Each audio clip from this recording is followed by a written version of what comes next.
This is the Hagmann and Hagmann Report for today. It is a fantastic free-for-all Friday. It's May 9th, 2014. This is a live broadcast. I'm Doug Hagmann.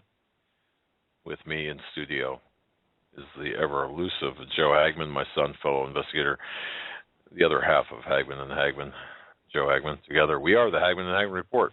Folks, you're about to hear a great 3 hours worth of information, news, analysis of the same stuff that the mainstream media, the corporate media, the captured media is not going to give to you. You're listening to the only show where the news is presented to you in 3D. And seriously, folks, and this is a call out there. If any of you are manufacturers of or wholesalers of those 3D glasses, might be interested in doing some business, we should do that as a marketing ploy to get the word out, because we can see through the people in the aviator glasses. We need to get some things going to raise our profile. That'd be one of them. Yeah, that'd be. All right. We broadcast live each and every weeknight from 8 to 11 p.m. Eastern Time. Can you tell I got some sleep? Man, I feel better. You can find us on the internet, HomelandSecurityUS.com. We're also simulcast by the Christians United Broadcasting Network. Thanks, Troy. God bless you, man. There, you can tune us in at the Hagmann and HagmannReport.com. Thanks for deliberately tuning into us tonight, each and every one of you. Thank you. Thank you for your belief and trust in us. We've got a lot of stuff to sift through, a lot of crud, a lot of disinformation, and wow, it's just an incredible task. But we thank you for being at our side. We thank you for trusting in us, and we recognize each and every one of you as a valued member of our audience. In starting out, I do want to mention that portions of tonight's broadcast are sponsored by Nature Box. Order great tasting, healthy snacks right to your door. That's right. You don't have to get out of your pajamas. Forget the vending machine, the garbage aisles in the grocery store. Get in shape for summer. Get healthy with delicious treats, and they've got a lot of them, over 100 of them, as a matter of fact, from, everything bagel sticks to any number of different flavors of snacks. You can support our broadcast and get 50% off of your first order. Go to naturebox.com/CFP radio. That's naturebox.com/CFP radio. Folks, by the way, working on a couple of designs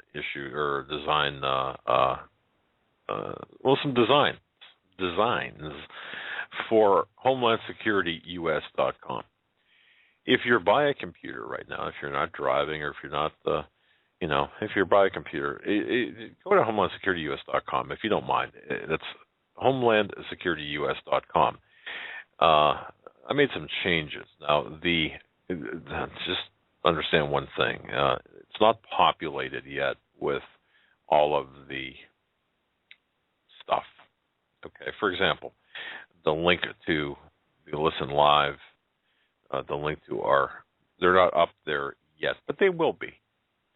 But that said, if you take a look at it, shoot me off, fire an email, or even on chat. I'll look at the chat log later to see what you think of it, if it looks better or worse. And I know that people have got recommendations. Like I said, it's not done yet, but what we're looking for is a little bit better readability. As I get older, my eyes get worse, and you know how it is, right? So, plus what we are intending on doing is, there are a couple of things. One and very important thing is the breaking news investigative reports are going to be very important, and so we need to have a smooth interface. That and Canada Free Press as well. But HomelandSecurityUS.com is where that's our home base. Joe, you saw us working on it, or saw me working on it earlier. You were working on some other things. You were deep down the rabbit hole of certain things today, which I thought was amazing. I still don't understand what you're talking about. Folks, did you ever listen to somebody? I got to tell you this. Did you ever listen to somebody for like 5 minutes and have no idea what in the world they're saying? Okay, it's like they're talking like in a different language. I'm Right. not Well, putting you down. I'm not putting because it's the I same thing as same page with you. understanding something in your mind that's complex and trying to explain it and spitting out partial sentences of understanding and partial gibberish. I wasn't sure if I was listening to something. I didn't know if he was telling me how to fix my toaster or what the heck was going on there. But seriously, it was pretty interesting. So, but yeah.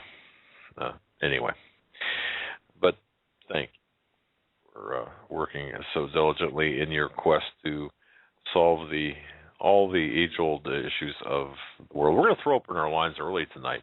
Now, there's a chance we might have our intelligence insider contact. I was talking to him right before the show, and I said, look, you left a lot of people hanging last Friday. Trying to put the old guilt trip on them a little bit. And,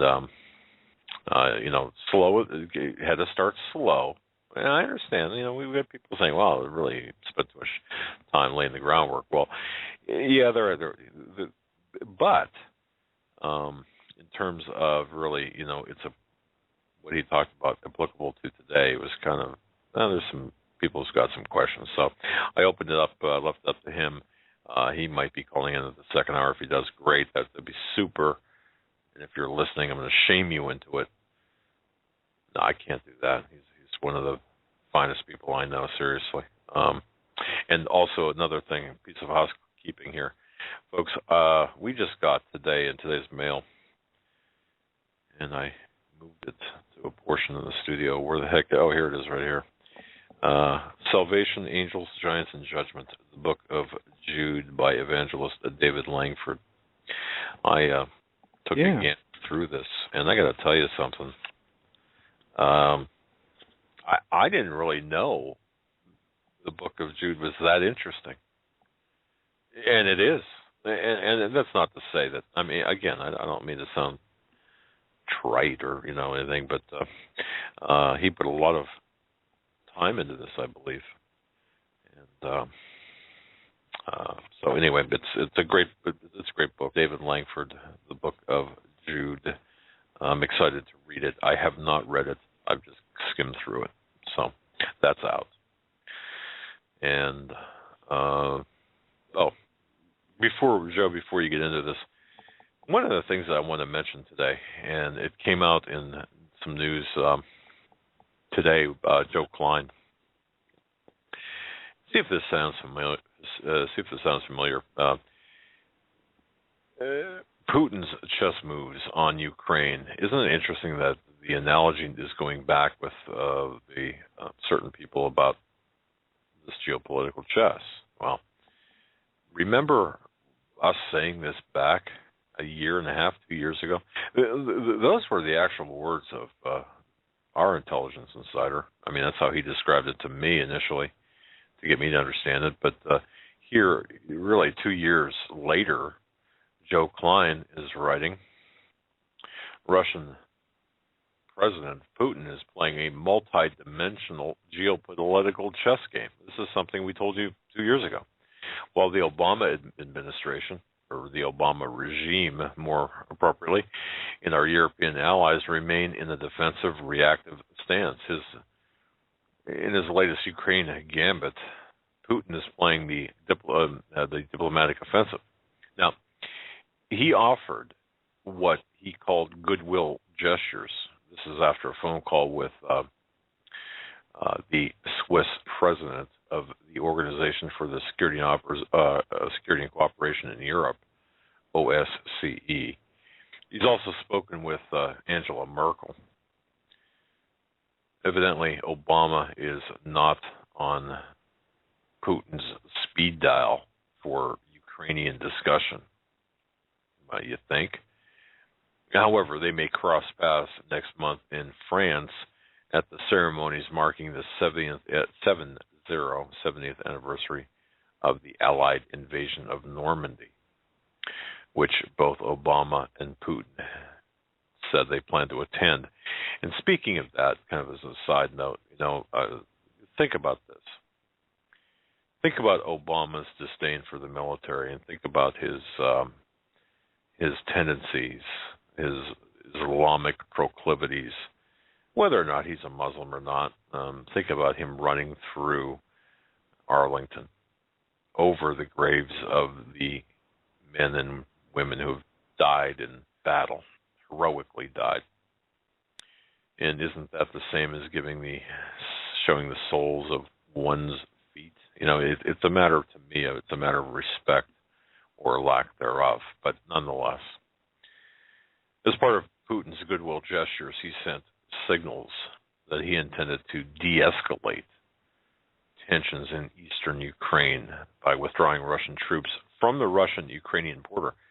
Now, he's also calling for the pro-Russian separatists to postpone their local referendum on sovereignty.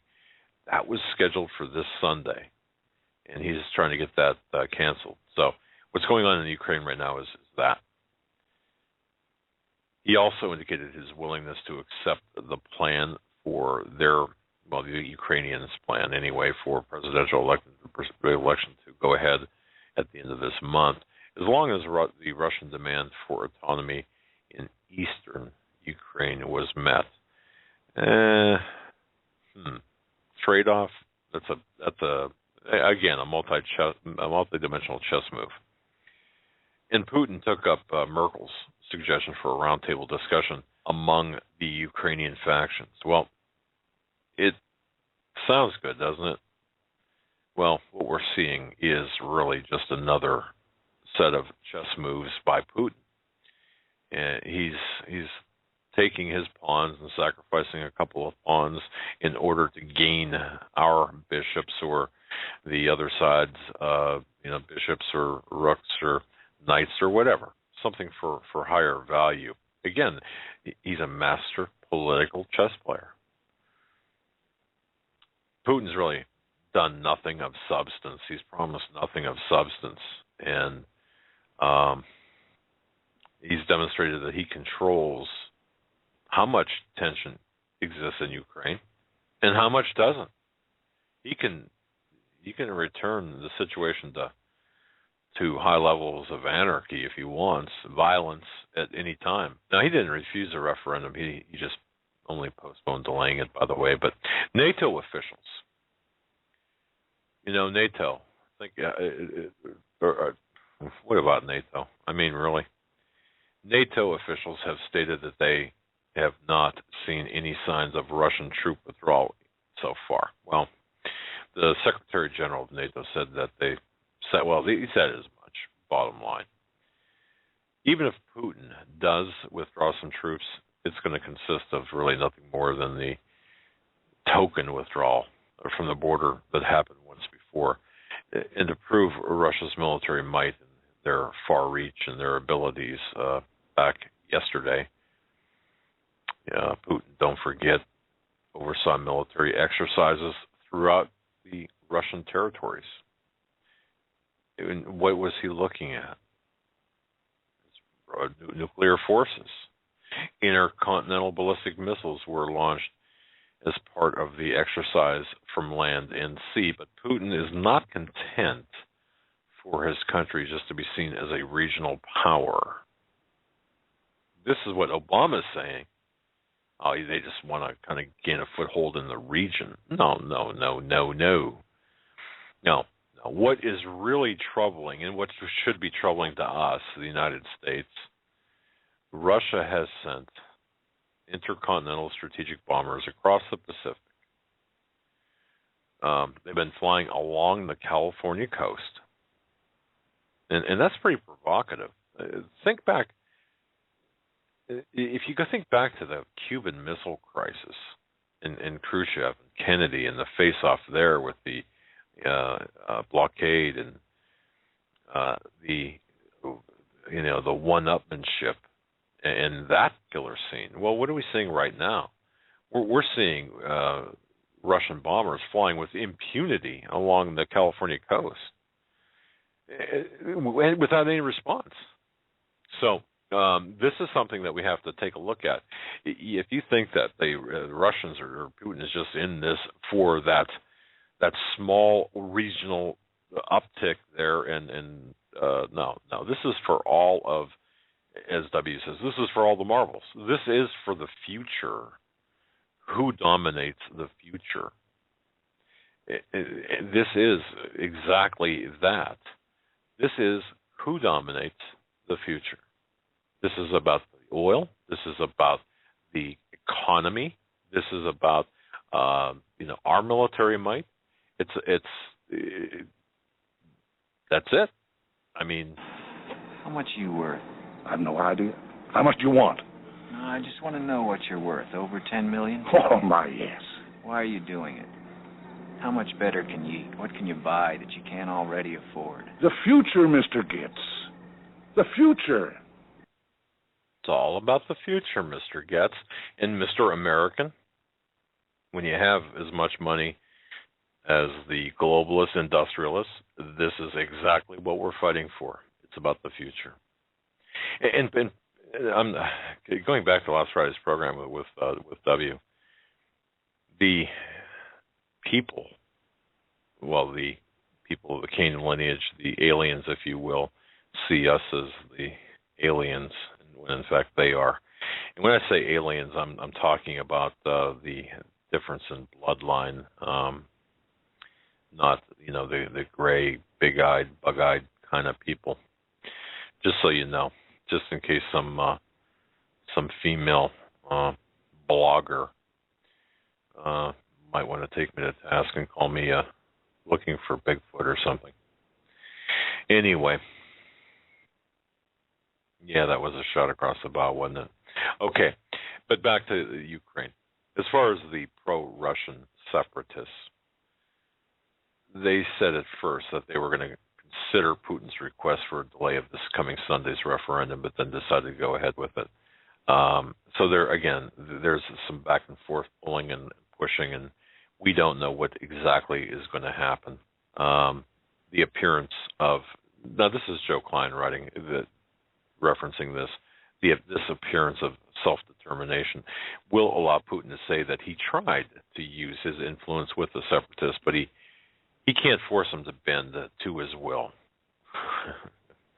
A referendum declaring independence from the central government in Kiev or desire to become part of Russia could then be used by Putin to legitimize his demand that the separatists have an equal place at the table in discussions with the central government in order to reform the Constitution. Folks, the bottom line here, that Putin retains the upper hand in the Ukraine. He's out playing multidimensional chess. Obama ostensibly appears to be playing checkers, and I'm beginning to really think that as I've been researching this, I'll have to get Joe's take on this, but Obama was selected for this time and this place, this hour, this day, this year, this period for being the front man, and of course he did a lot to garner the attention of Hollywood, the support of Hollywood, the blacks, the Muslims. And isn't it interesting that 7 years after 9/11, which it was, that we have a man with Hussein as his middle name as the President of the United States. And I say this often, and I'll say this again. If I was down in the rubble walking through that, over it, and I grabbed a first responder out of the rubble and said, hey, guess what? 7 years, President of the United States, middle name's going to be Hussein, I would have probably gotten decked, laughed at, or decked. I mean, think about that. Now, this is all about the future, and we're seeing Obama being used in this very time by the people pulling the puppet, or by the people pulling the strings, for he's a puppet. I wanted to get that assessment of Ukraine in there because I do believe that we're going to see certain things happen this month that's going to be extremely important. They're going to be extremely important with Ukraine and with where we're going with this, with all of this, with everything that's happening in Europe, in Russia. You've got things happening in the Middle East and RT, has an article just on this, the new Cold War, Libya, Syria, and Ukraine. Syria's not-so-civil war has been going strong for more than 3 years now. Recently, news agency Reuters reported that at least 150,000 people have been killed in that time span. The figure cited by Reuters is based on data provided by the Syrian Observation for Human Rights, in spite of the fact that the source has been popping up all over the news media throughout the past 3 years, the process receiving a veneer of academic impartiality and respectability.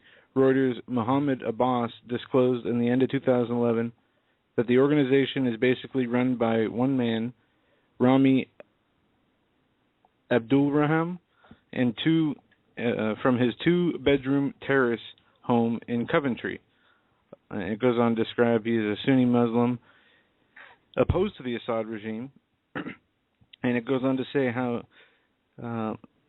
Britain, he came to Britain after they propositioned him the day that Hafez Assad died, and he says he'll return the day Assad goes. Oh, they're going after Assad, believe me. And London is a big part of this, and people don't understand how the role London is playing in this game of international intrigue. It was America, London, or America, Great Britain, France, Qatar, Saudi Arabia, all having warehouses, storage facilities in northern Libya, specifically Benghazi, from Benghazi through Misrata, in northern Italy and Libya there. And they were shipping arms just as much as we were in terms of trying to overthrow Assad. And this was being done through the coordination of our State Department. Yeah, and listen to this. Of other intelligence agencies. Go ahead. It says even though the obtainable goal of the armed conflict in Syria is to remove Assad from power, it seems abundantly clear that the reality of the conflict on the ground has been nothing but a proxy war pitting the West as represented by the U.S. and its NATO and other allies against the new unholy trinity of Russia, China, Iran over the past months. However, the straightforward narrative has changed ever so drastically that now war on terror has sped into Syrian territory, that the name Al-Qaeda has now assumed the shape of Islamist opposing Damascus regime, and frightening Western observers and leaders alike. As such, this line of argument has some time ago received unexpected confirmation by one of Europe's senior political leaders, the French lawyer political Ronald Dumas, serving as Francisco Maderna's foreign minister from 84 to 86 and again from 88 to 93, made a cable television appearance last year on the French channel LCP, where he said the following: "I'm going to tell you something. I was in England 2 years before the violence in Syria and on other business. I met with top British officials who confessed to me that they were planning something in Syria." Did you hear that? We verified that as well via emails that were sent out. And we verified this through, not knowing at the time, through a conversation at the EMP conference we went to. And this is what we heard, that through a Bush plan, there were 5 Middle Eastern countries that needed to be overthrown. You know, I forgot about that, and that does bear, that needs repeated. And he stated the following. It says Clark literally stated the following: the terrorist attack, there were a policy coup. These people took control of policy in the United States, referring to the Bush-Cheney neocon administration, known as the Cabal, or the Project for the New American Century, which included luminaries Donald Rumsfeld, Wolfowitz, Cheney, and it goes on to say that following 9/11, the plan to invade Iraq during the U.S. invasion of Afghanistan was, and they told him the government's plan to invade not only Iraq, but take out 7 countries in 5 years, starting with Iraq, then Syria, Lebanon, Libya, Somalia, Sudan, and finishing off with Iran. Well, that's going to happen. And you're right, and I think it's so important to drive that point home. When we were at that conference for the EMP, and it wasn't really a conference, it was a law enforcement type of a meeting. Yeah. That it was a closed, invitation-only meeting, and we were... there was a presentation given, and you got the book, but you sat at a table with other people, I don't know, 6 other people. Yep. And we were sitting next to a mother of a CIA agent. and she didn't even know what was going on, but she gave us inadvertently the same information. Yeah. That they were working in the Middle East, but you wouldn't see the results of their work for 2 years, and she gave a kind of a precise timing. Which, in looking in retrospect, I mean, thinking about this, my goodness, how little we knew then, or what we had no way to, of course, no way to put this together. But what she said was, essentially exactly what you're hearing now. So they've been working on this for a number of years, obviously, as we've said. I want to get this in before we move on to. You think gun control, gun registry, gun registration, gun confiscation is on the back burner right now? Oh boy, or no, folks. If you're not aware of this, please. This is one of the most underreported stories around. I'm not even sure the alternative media has got their hand on this as much as they should.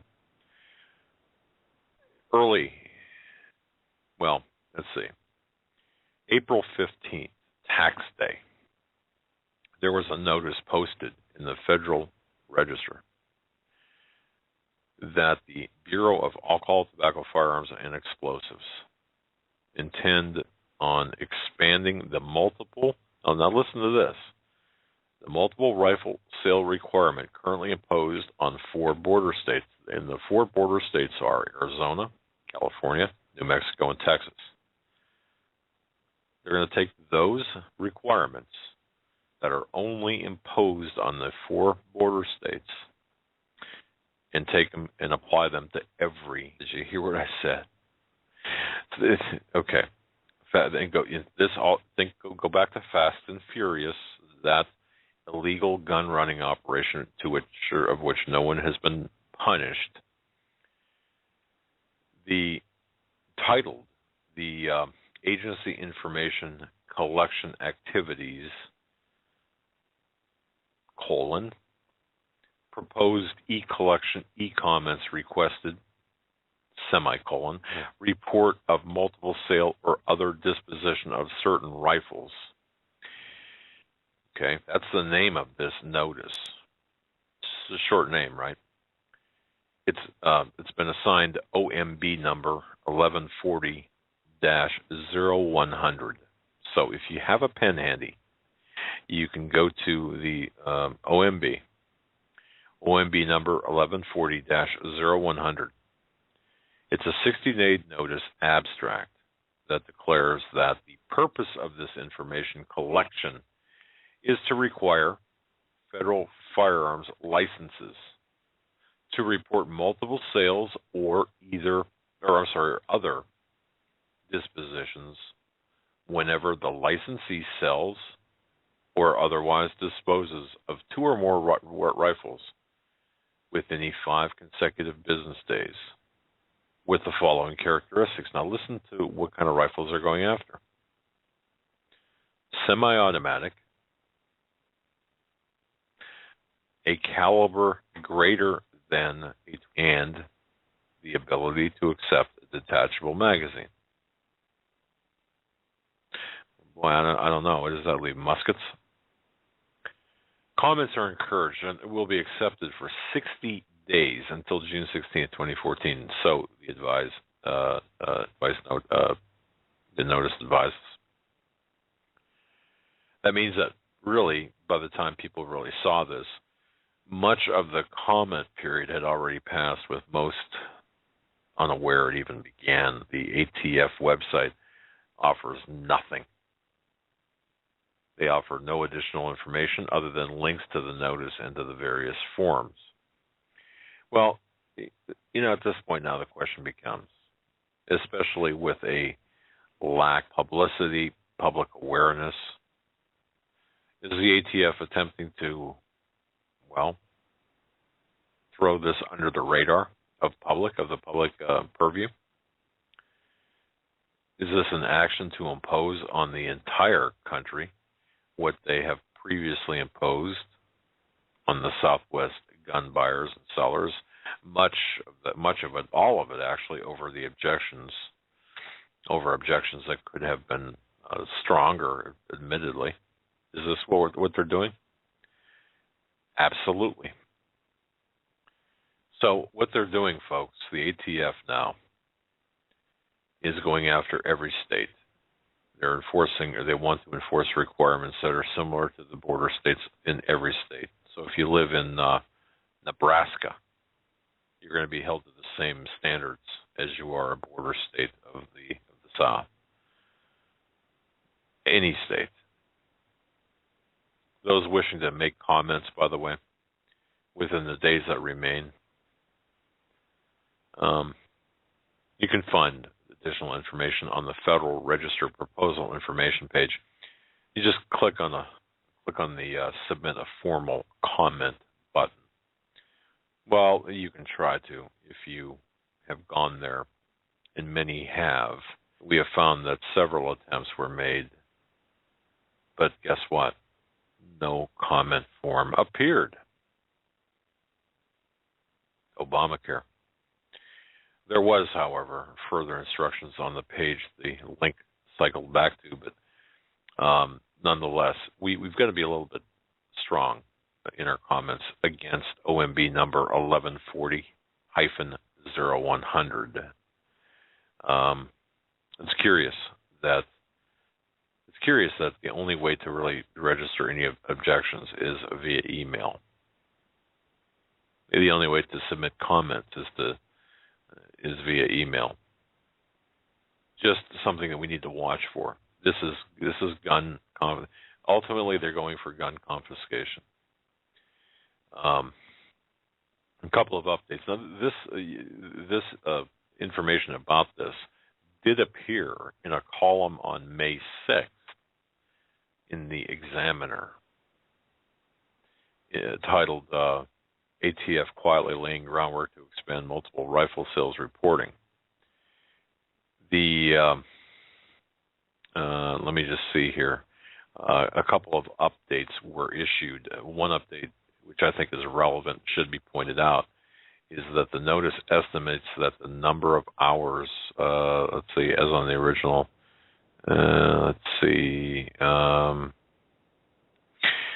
the estimated annual burden per respondent is an hour and a half.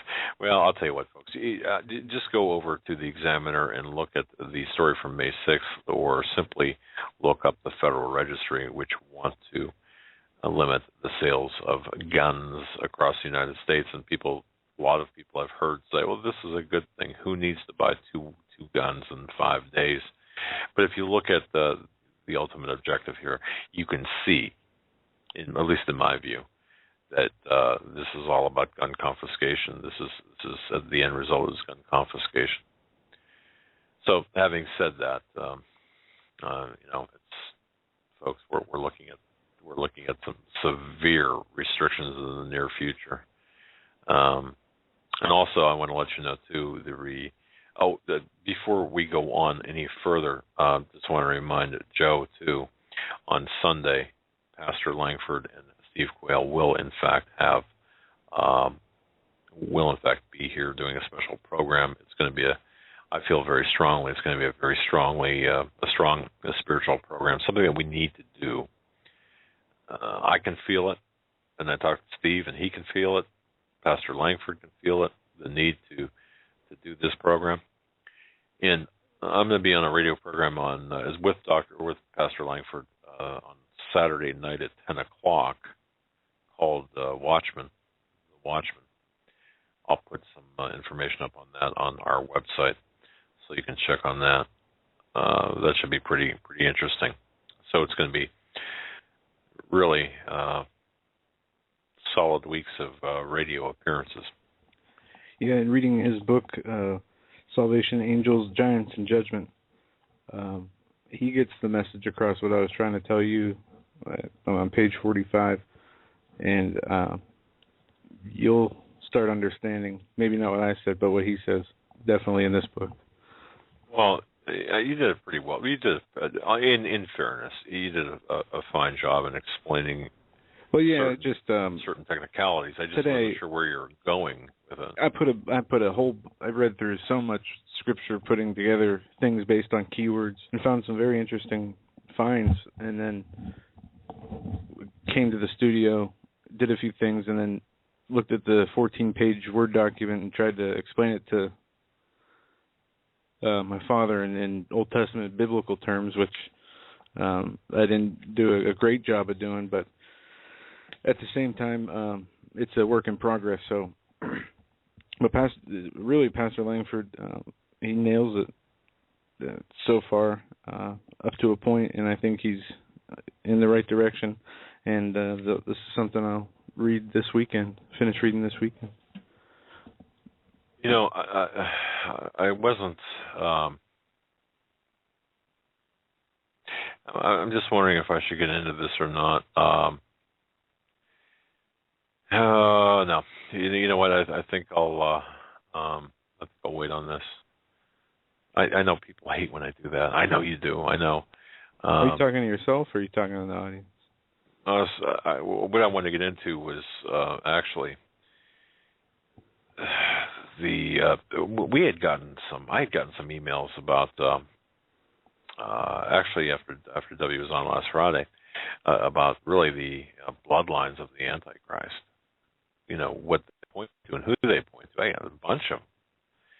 And people ask me for my belief, and I've got a kind of a belief, and I think it's pretty well grounded in evidence. If you look at the bloodlines and the merging of the bloodlines, I would say, you know, just without getting too far into this, is just look to the city of London, or look to London, I should say, as to the origins.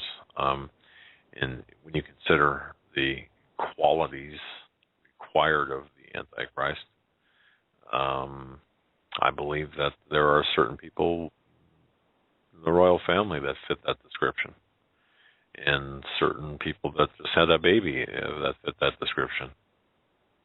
And the reason I say that, there's a lot. We could spend an entire program on just that alone, on the bloodlines, on the historical context, the biblical context, the what have you. But I think it's time to start looking at that, and perhaps we can do a program on this, because I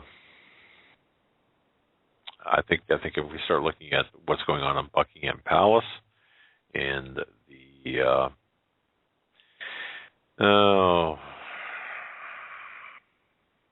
I don't know. I just happened to see. It reminded me of this.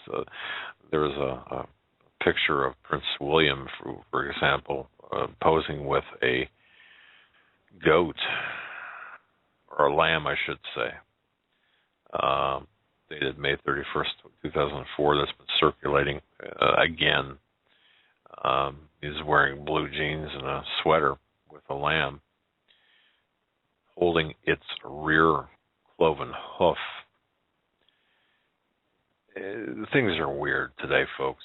Things are getting odd, and you might think, well, what of all the things for you to mention, why that? Why now? Well, if you look at how things are progressing, you've got World War III setting up, and I'll just stick to World War III instead of World War IV because it sounds better. You've had the London Olympics, which were extremely, to me, and to Nathan Leal, very telling of what is in the works and the plans of these powerful these families.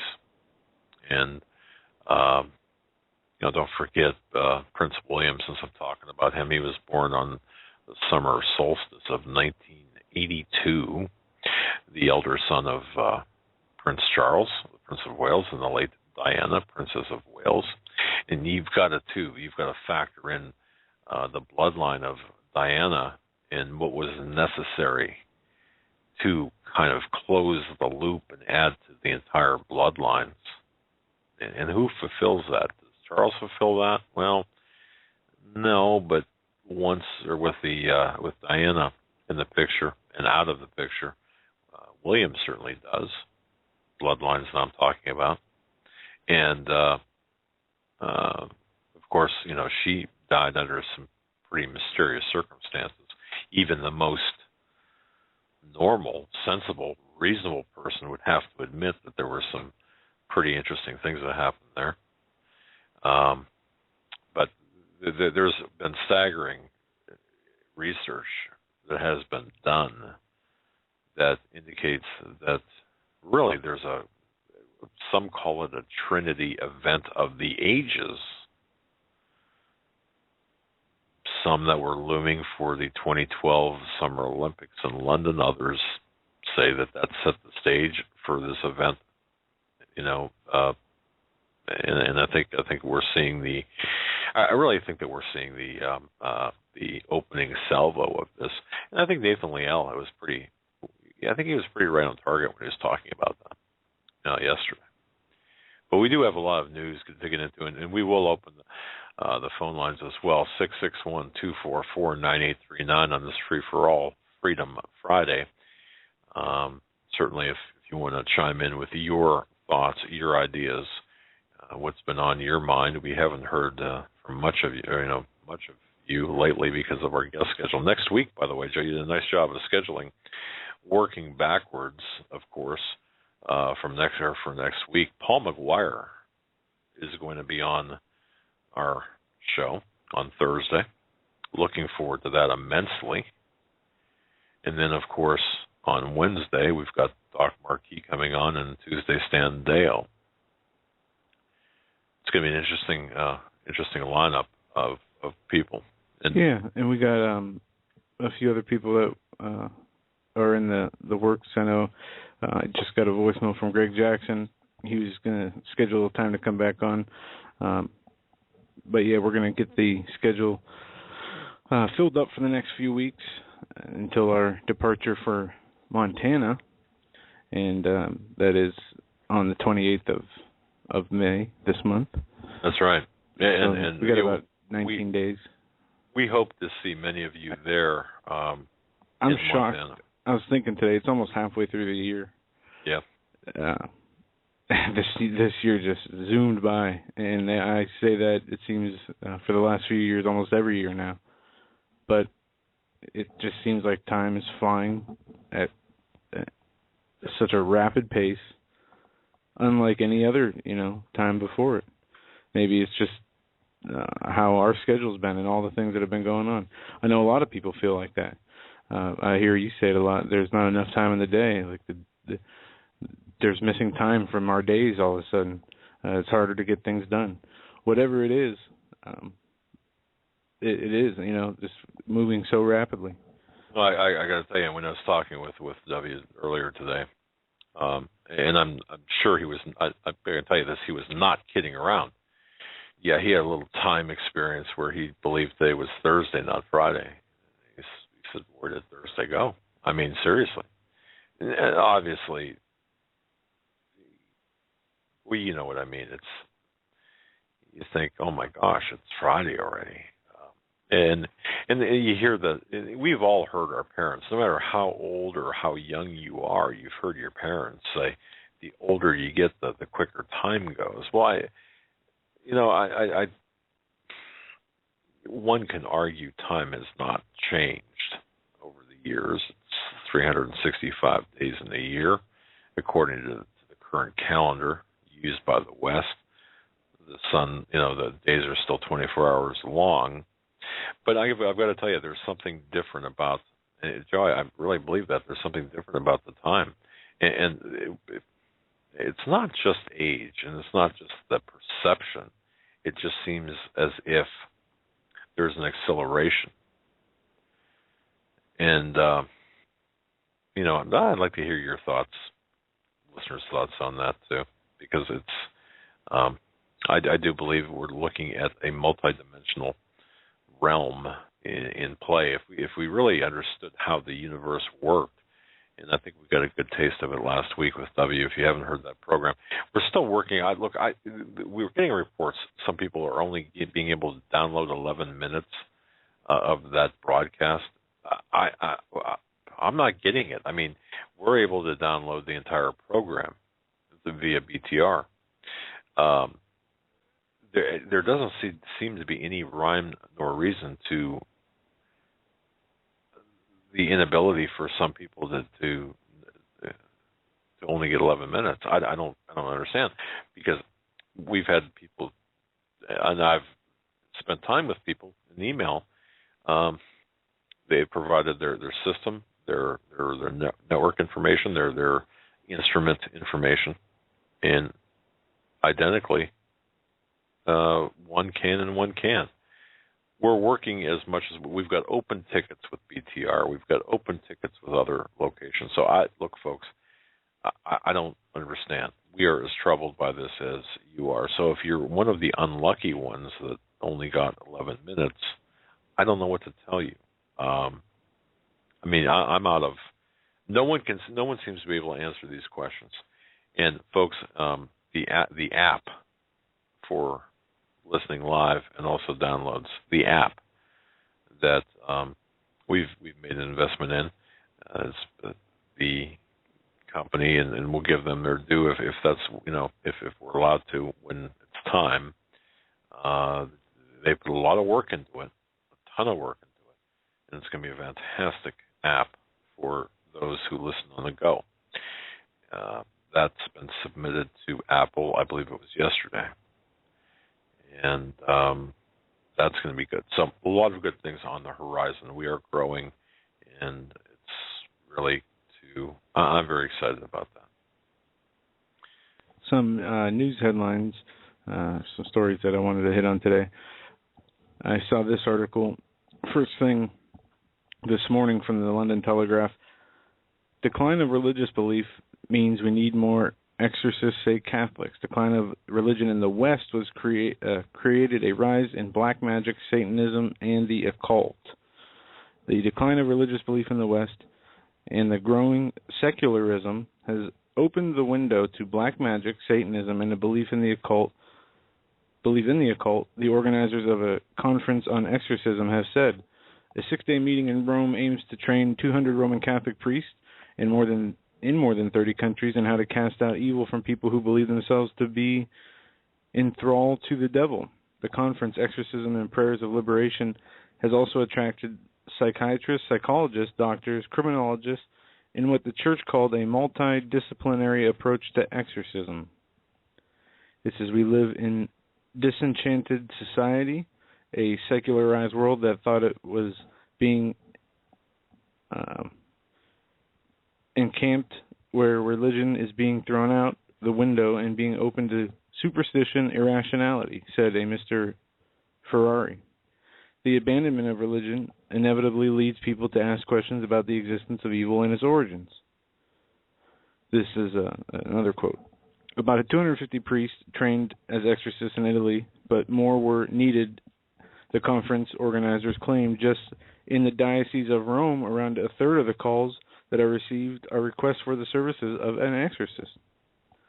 So they have 250 priests that are already apparently understand how to do whatever process it is they do. And they're saying that they can't even keep up with it in their own little community. But religion, is it religion, or is it the connection with the Lord? Is it the spiritual journey, I guess? Some people say they hate religion but love Jesus, and I understand that. But this article, I guess, puts it as just religion. But they're saying possessions are up, manifestations. All these things are along with the witchcraft and the people turning to the occult or Satanism. All of this is on the rise and on the increase. Well, so this struggle, this fight for the souls of men that is intensifying can only be for one reason. As time winds down, it's going to just get worse. And that's out of Rome. When here we have a HGTV's Home and Garden TV. Yeah, this is something that I think is extremely important for many reasons to talk about. Go ahead. Home and Garden TV hosts speak out against agenda that seeks to silence men and women of faith. Recently, Axed hosts Jason and David Benham appeared on CNN Thursday night right to speak out against what they called a smear campaign against them by left-wing activists. Jason told CNN's Aaron Burnett out front that HGTV had vetted the pair when they, a year and a half ago, say some of the footage was my brother was saying the things he was saying. They spoke with us. They got to know us a little better, and they made a judgment call, recognizing that David and I have no hate in our heart for anyone. We've been running a successful real estate company for the last 11 years. We help all people. There is no discrimination, said the brother Jason. Brother David explained in the past remarks distinguishing how his position on is not critical of gay people, but against what he calls the gay agenda or culture. He goes on to say, "We love all people. I love homosexuals. I love Islam, Muslims, but I would never discriminate. Never have we, never would we." At the same time, he goes on to say, "Never have I spoken against homosexuals as individuals, but against them I speak about the agenda." And that's the point of this. There is an agenda that is seeking to silence the voices of men and women of faith. And Home and Garden. That's it. TV. That's it. You could actually stop at that statement, because here's what we're seeing, and I think that the articles that are addressing this issue do not go far enough. We're seeing a classification, folks, that is all part of the in-game agenda to silence anyone of dissent. That's dissent of Islam. It's dissent of progressive ideology. It's dissent of the TSA. It's dissent of DHS. If you disagree with the current narratives, and in some cases, if you're, you look at the Duck Dynasty fiasco with A&E, they were just drawing in too much money for that comment, or the Duck Dynasty guys' right. beliefs, and basically stating out of a scriptural verse from the word of the Lord. He was suspended, but not really. I mean, it was a act of futility, because they weren't filming any shows during the time of his suspension anyway. Right. And they threatened to walk away, and they let it go. But these people apparently didn't have that same draw of money and audience, so they're easily disposed of. Well, exactly. But please, folks, don't take this particular story, this Home and Garden TV, the brothers who are yanked by Home and Garden TV. Do not take this as just one, like a one-off type thing. This is part of this larger agenda. This is part of the campaign against hate. It sounds really great. You're going to have a lot of people just embracing this and saying, "Oh yeah, it's good because we can't have." It's what I mentioned yesterday during yesterday's program. The crime of intolerance is really at issue. No, it's not. It's the crime, folks, and I say this intentionally. It's the crime, the moral, the spiritual, and really the practical crime of tolerance. The moral and spiritual crime of tolerance, of course, is anti-biblical. It's anti-scriptural. The practical crime of tolerance, for example, is embracing or allowing the belief system of the Islamic belief system to, those people who want to stone someone to death or to cut the heads off of Bible believers or to kill them. You can't criticize that. Yet to criticize abortions is an act of hate. Oh, yeah, I was so caught up in what I was doing today, I did not get a chance to share this with you yet, but I came across some papers, and I think I asked you about this, if you were familiar with this,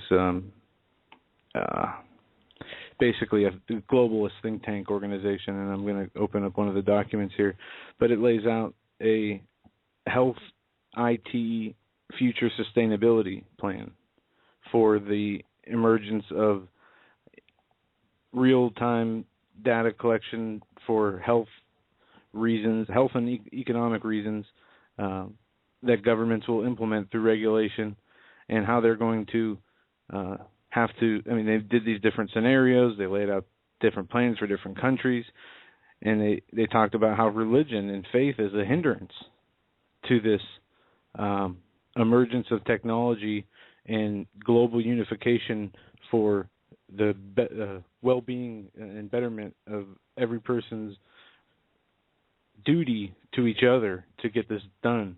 And this document was just is amazing because they talked about how they would incentivize the health IT, however it will look when they roll it out, so people would who do get it would be rewarded, where people who didn't get it would be punished, and they'd be punished through the taxes. They'd be punished through businesses, and it kind of sounds. We already are. I mean, this is already happening. Not with. I mean, sustainable health systems, vision, strategy, critical uncertainty, and scenarios. A report from the World Economic Forum, prepared in collaboration with McKinney and Company from January 2013. Yeah, that's the title here, and I will come across here where it talks about how faith gets into the outcomes of what the goals are for the data exchange, or this push towards the health IT, real-time data collection. And it's amazing the language they use as they talk about how what they want to do is intertwine the economic and online banking into this data revolution, they call it. They say that there's enormous potential here, and the concerns they're learning lessons from successful sectors like India, who has went to a digital economic system, and through different electronic health records they've already implemented in different places that aren't, individual yet and mobile. And they are working with the World Health Organization, the IMF, and the UN to help the U.S. fundamentally restructure the regulations, policies, to be able to allow the health sector to implement this, and how it's going to change everything. And I mean, there's so many of these documents and publications out here with different ideas on how to, but they all have the same basic underlining policies. It says, how can we change the rules to get the public to embrace these innovations? Well, they say incentivize the innovation and propagandize as well. Change the rules, they said. The regulatory environment must be changed to reflect the reality of the risk rather than the historic norms. And I'm not even going to read all this stuff because it's just what you would expect. It says our cultural norms and our systems of belief, right, and the way we live now, and how we like our being left alone, our privacy, our freedom, our you're not going to have that. You're not going to be able to have that any longer. But they say we must be collective and embrace this multi-sectoral approach, and if we don't, then you'll be punished, it basically says. Exactly. And piggybacking off that, as we are going to the top of the hour here, I just want to, Joe found this. This is from last year. It kind of is in the same, just as everyone wants to consolidate centralized records, folks. I want to remind everyone about this. This is always good. It's always good to remind people what's taking place under the guise of the United Nations. Joe found this. This is from 2013, August 13th, 2013. It's United Nations. It's from the United Nations. It was released on August 5th, 2013. United Nations Office for Disarmament Affairs. Now, most of you have heard about this. If you haven't, please just pay very close attention here very quickly. There was a Disarmament Commission, Civilian Weapons Confiscation Study Group. Hear that again. Disarmament Commission, Civilian Weapons Confiscation Study Group, that took place in New York from the 29th through the 31st of July of last year, of 2013, I'm sorry. Now, this might sound like this is old news to you, but things have a habit of just creeping along under the radar until all of a sudden it becomes policy, and suddenly we don't realize what's going on.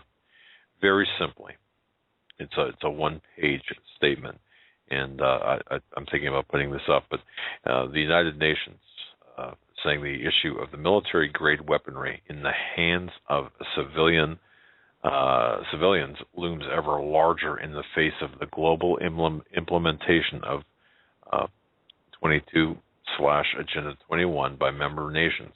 In particular, the U.S. has an estimated 500 million weapons in the hands of its civilian population. That's weapons of all types, by the way.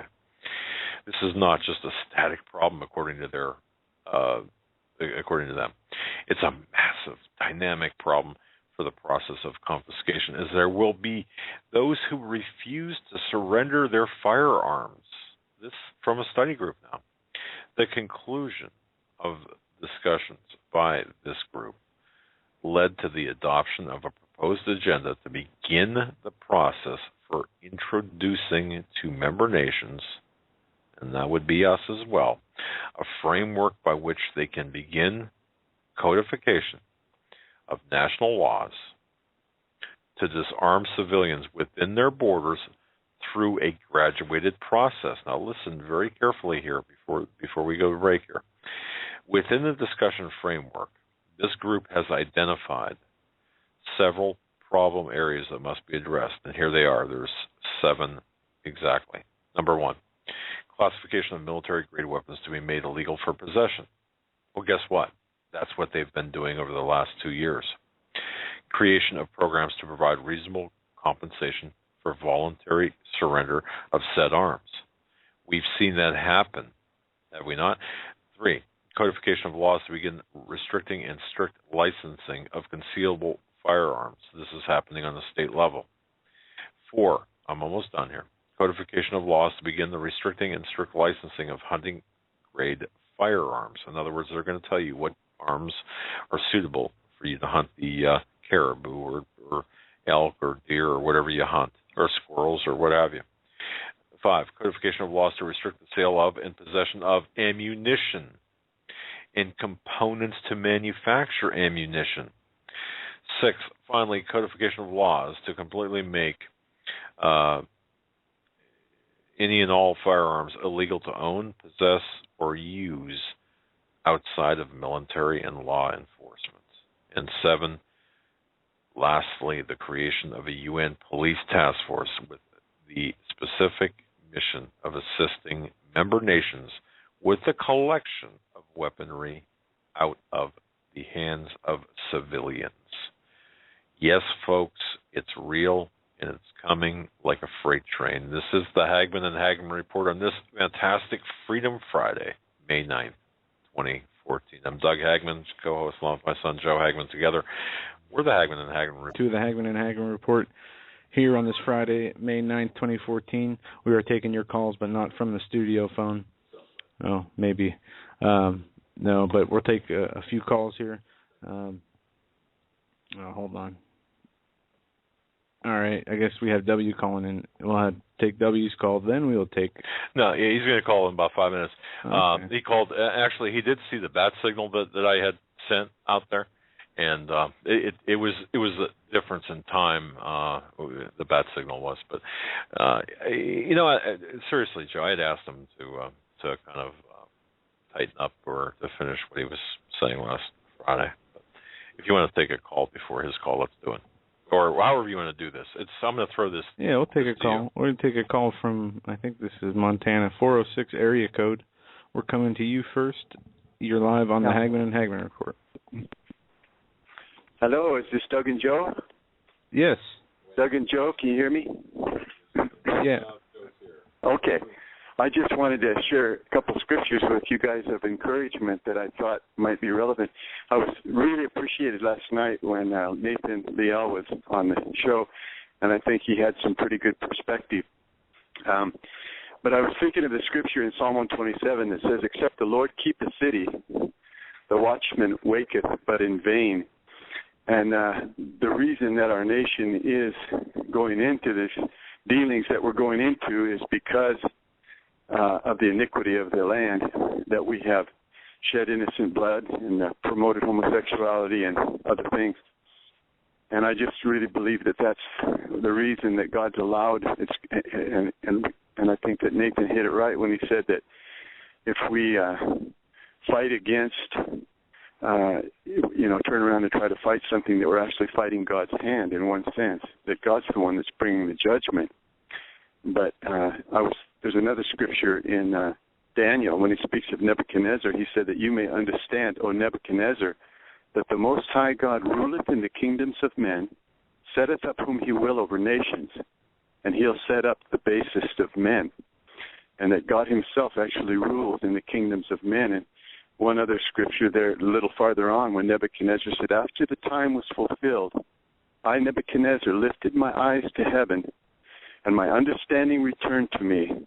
And I blessed the Most High, and I extolled and honored him that lives forever and ever, whose dominion is an everlasting dominion, his kingdom from generation to generation. He doeth according to his own will.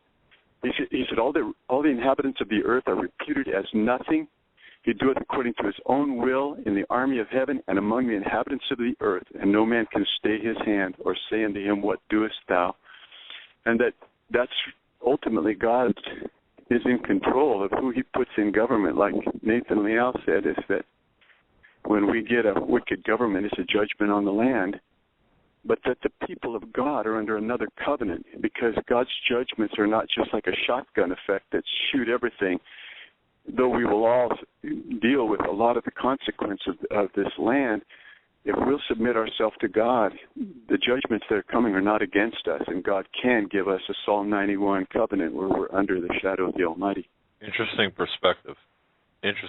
Very interesting perspective. Yeah, I do think that, not only do we get the governments we work for, earn, and deserve, but I do believe that the governments, because of the oppressive nature of some, look at Pol Pot, but let me ask that. Considering Pol Pot, for example, although we, the American intelligence agencies, put Pol Pot and the Khmer Rouge into power into Cambodia, what about those doctors, lawyers, accountants, that were snuffed out because of that? I mean, the thing is, go ahead. I believe that we're, what that brother said last night, he was right about this, that it says about the beast system, it says all are going to worship him whose names are not written in the book of life. In the end, you could be a patriot, you could be anything you want, but if you don't submit yourself to the Lord, you're going to end up on the other side, like it or not. You're going to end up on the same side as the evil men that are doing their dirty work right now, because ultimately there's only going to be two sides in this whole thing. But I think the thing that I really believe is important for us to see, I was a little concerned sometimes and about this is their agenda, this is what they're going to do, this is what these evil men are going to do. But God said, for this same purpose have I raised thee up, speaking of Pharaoh, that I might show my power in thee, and that my name might be declared throughout the earth. That these men think they got their plan. But in Psalm 2, he says, why do the heathen rage, and the people imagine a vain thing? The kings of the earth, they set themselves, and the rulers take counsel together against the Lord and against his anointed, saying, let us break their bands asunder and cast away their cords from us. And it says, behold, he that sitteth in the heavens shall laugh. The Lord will have them in derision. He will speak to them in his wrath, vex them in his sore displeasure. And all through the scripture, the promises of God against the wicked. Psalm 37 is so incredible. He said, evildoers shall be cut off, but they that wait on the Lord shall inherit the earth. He says, for yet a little while, and the wicked shall not be. Yea, you shall diligently consider his place, but it shall not be. But the meek shall inherit the earth, and delight themselves in the abundance of peace. And all through Psalm 37, the Lord's comparing the beginning of the righteous with the end of the righteous, the beginning of the wicked with the end of the wicked. He said, I've seen the wicked spreading himself like a green bay tree. And yet he said, yet he passed away and was not. I sought diligently his place, but I could not find it. For the end of the wicked is to be cut off, and all the transgressors shall be destroyed together. And these people have their plans, and they've matched themselves against the Most High God that humbles himself to look on the heavens and the earth and stretches forth the heavens like a curtain. And God is going to shake their world. It's not going to go like they planned. It's not going to be good for them, because wickedness is a lightning rod for the judgment of the Almighty. And there's a woman in India had a vision, and she said, and I saw an angel of the Lord with a hit list, good men and women in the world. I mean, there's things that the Lord sends one angel out. It's Hezekiah's time, kills 185,000 Assyrians in one night. So we need to trust in the Lord and under his shadow, and it's not going to go like they planned, all these wicked men. It's going to turn on them. It really is. The Lord's going to turn on them. Interesting. Very insightful, and thanks for sharing your... I get that. I mean, I understand that. Nathan, from the show, what Nathan said last night, you know, a lot of it was hard for some people to listen to. And I saw, you know, people saying how he was being anti-patriot, you know, but he was just stating things as he saw them from a spiritual perspective. And if it offends people, then, you know, we need to, as Christians, be more seeking what it is that, you know, is of the Spirit, because we should not be offended by Scripture. Yeah, it's ultimately going to come down to two kingdoms. When Jesus was, you know, he turned to Pontius Pilate. Pontius Pilate said, don't you understand I have power to save you or destroy you? And Jesus said, you have no power whatsoever against me unless it's given of my Father in heaven. And the true believer can say the same thing. Nothing has any power over us unless given of our Father. If we're truly under the shadow of the Almighty, we have Psalm 27, Psalm 91, Psalm 46, so many promises to those that are abide in the Lord. And in this hour, you know, there's going to be, Jesus said, he said, if my kingdom were of this world, then would my servants fight. And we just really have to make sure that when we're fighting for the right cause. We're not just joining, because God himself is judging this nation. Why should we fight to save it?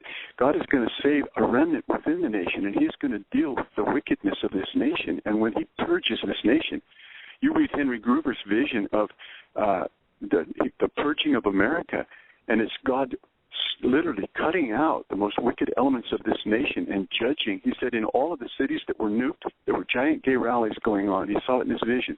Right, well, the cities that were nuked, all of the wicked agendas are going to be cut out like a cancer, and there will be a remnant, just like many men have seen. There will be a remnant of men that will yet serve the Lord in righteousness, and he will keep them and protect them. And he saw cities of refuge that even nuclear fallout couldn't come in. Very interesting, and very. I don't know what the word is. I don't want to say jubilant, but it's certainly very. It's a positive message despite all of the, all of the bad things. Look, thank you so much for your call. We're going to move on. God bless you, my friend. God bless you, guys. Thank you. Bye. Thanks for the call. Have a great night. All right, as promised, we're answering the bat signal. Walter, we're going to bring Walter on. W on. Just to let Walter know, W. It is Wednesday, and it's it's Wednesday. Well, of course, you were talking about there was missing time from the interview on Friday, and then I realized, oh my gosh, and I'm missing time this week, and then. Probably most of your people don't know about it, but Sheila Zielinski, who you had on earlier in the week, I did Sheila's show last Thursday with V, and with 20 minutes to go left in her show, we were cut off. Her broadcast was stopped, and that was the last time that she's been on the air. And so literally the last word that I got in the world on her show was when I was speaking on her show.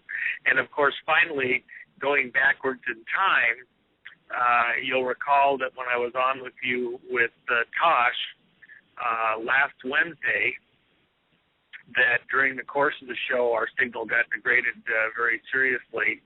And so I jumped off the air, but you guys still had problems with your signal. However, over the course of the next several hours, my phone apparently had been spiked, and so my phone turned into a paperweight, and I had to replace it with a new one. It just continued to degrade, which was kind of indicative of some type of virus that took it out. It wasn't, it wasn't that old of a phone. It wasn't like it was some morphinite. It was Apple 6, so...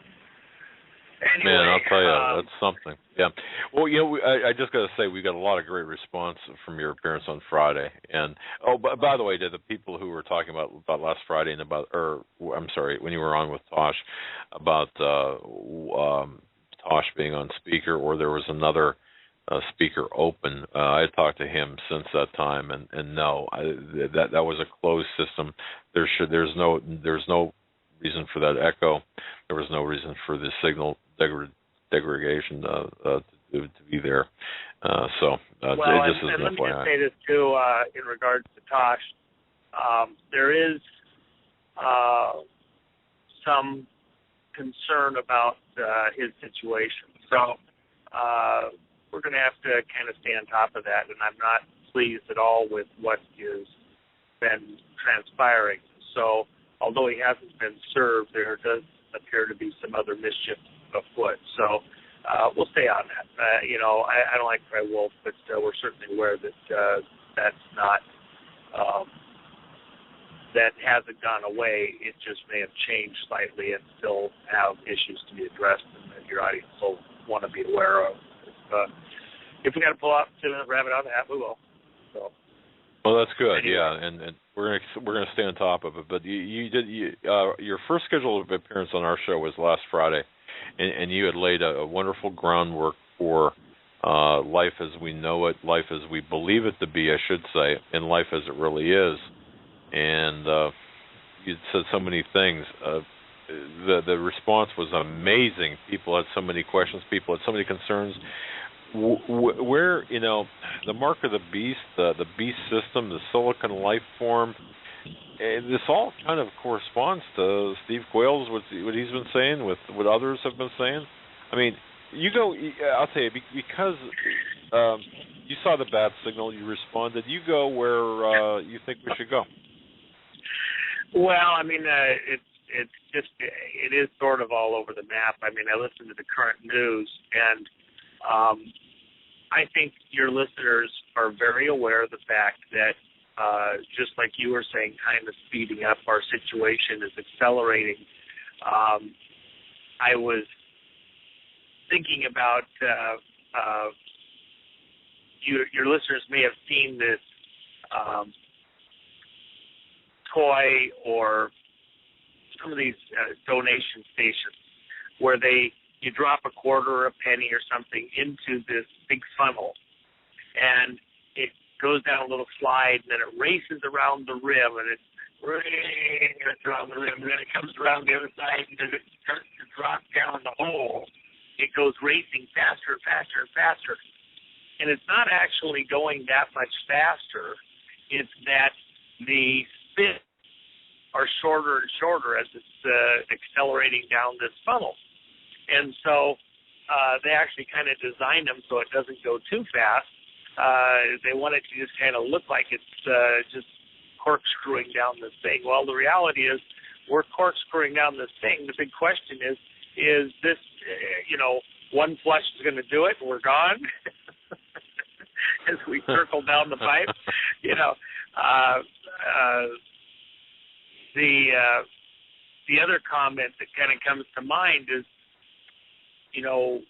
when we fade from the stage here with this American era, this U.S. era, will it be with a whimper or a moan or with a splash and flash and everything else, and some people seem so ready to just roll over and let it happen and not to fight, not to say, no, I'm not going out like this. We're not going to give up. And then other people seem almost too ready to do that, as though they're going to go out there, and the image that comes to mind, it's probably one that not very many of your listeners will remember, but Tom Cruise did the movie Born on the 4th of July.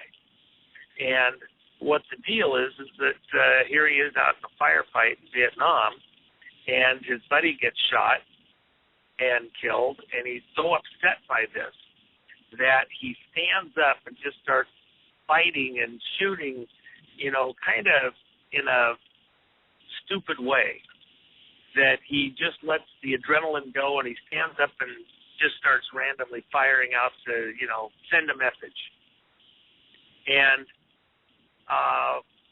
one of the other fighters shoots back and hits him square. And next thing you know, he's paralyzed. And so the rest of his life now he's paralyzed because he just jumped up and started to react without really thinking about it. And that's why in training you literally have live fire drills. You've seen the movies where the guys are crawling under barbed wire, and there's some of the command personnel are firing live rounds over their head so they can get used to the sound and the feel. Because when a bullet hits you can feel it going through the air. It has a hum to it. And you get used to, you train. The old saying is you fight like you train. And so if you haven't been through training that is very realistic, then when it comes to the real fight, you won't act correctly, or you'll forget yourself or whatever. And that's also too when you have guys that have been battle tested. They've been through battle and they kind of know what to expect. See, that's one of the things, for example, with Tosh. That's what makes him so dangerous, that he went through all the gyrations of the investigative committees and their hearings and their subpoenas and, having his testimony ripped apart and vetted, and people that he talked to and things twisted into things that he didn't say, and him having to, hold the course through all of that. Well, he's been there. He knows what's ahead, and he knows what to expect. So he's battle hardened. He's been down that road. We're about to enter that moment where we really are as a people about to enter into the real conflict. Up to this point in time, you've heard the guns afar off. You've heard the racket and everything else afar off, heard about the far-off cities type of thing. But it's right here, right now. We're close to engaging. And as you and I discussed here a week or two ago, and I was thinking of Pastor Langford at the time, when and his messages that may be coming up. And I was thinking about when men would go into battle, usually, you think of a World War II or a Korean War type of a scenario. The ships might be offshore, and they would send in a salvo of rounds, or tanks in the background, heavy armor in the background, would do what they call softening up the line. And so they would do a period of bombing. Might be 15 minutes, might be a couple of hours. And the shells would be coming overhead and landing, and the guys that are getting ready to go right into that battle, usually it's pre-dawn, it's dark out, it's just getting to the first moments of light, because you want to be able to fight through the day. That's before you had good night vision and things like that, and so you'd start the battle at the beginning of the day. And that armor would then fall silent.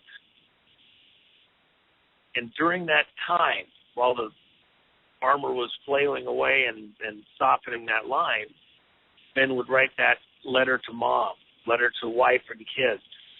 They would take a few moments, read some scripture, and make their peace with God, their Creator. They would take that time to just have a bite to eat, talk to the guys beside them, maybe a distracting thought or two, but with the clear knowledge that for them or the guy beside them, this could be their last moments in this world. And so they made that preparation, and they would make their peace with the guy beside them and with their Creator. And then with an understanding, afraid, but men, they would enter the battle. And those people, even in support roles back at the medical stations, the doctors and the nurses would know that because of what was going on with the bombing and prep, that they were going to be receiving casualties shortly, and they would make their preparations to receive the wounded and to treat them, and the padre would know that he was going to be giving men their last rites and holding men's hands and praying with them before they go to meet their Maker. And it was a very solemn moment. There would be kidding around, there'd be jest, there would be enjoyment, but there would be this understanding that this is not just any old day. And even for those men that were going to be taking life, there was an understanding that it was not done as though there wasn't some price to pay, even within their own souls. They're going out to kill and murder and break and destroy an enemy. And so their focus is total, because it's life or death. Not everybody is coming back. And not everybody is coming back in one piece. And so there's this understanding, though, that you may not choose to be in this battle, but you're here now. Like it or not, there's no turning back. And we're at that moment in time right now where I think these events, even over the last few weeks, have made it very clear that we're past the point of no return. There's no stopping what's just ahead. We're going to go through this, like it or not. So you got to gird up. You got to find that inner resolve, that inner strength. Make your peace, and not, this isn't about finding an exit. You have families. You got people that are counting on you. You have people that don't realize they're going to have to count on you, but they are. So even though they don't know or get it or whatever, responsible people begin to make those preparations for what's just ahead, because they know, even if the people around them are discounting it or blowing it off, don't get it. You know in your heart, in your soul, you know by your mind what is ahead. Your whole life experience to this exact moment in time is all coming into focus to this moment. And you know that this is what you were made for.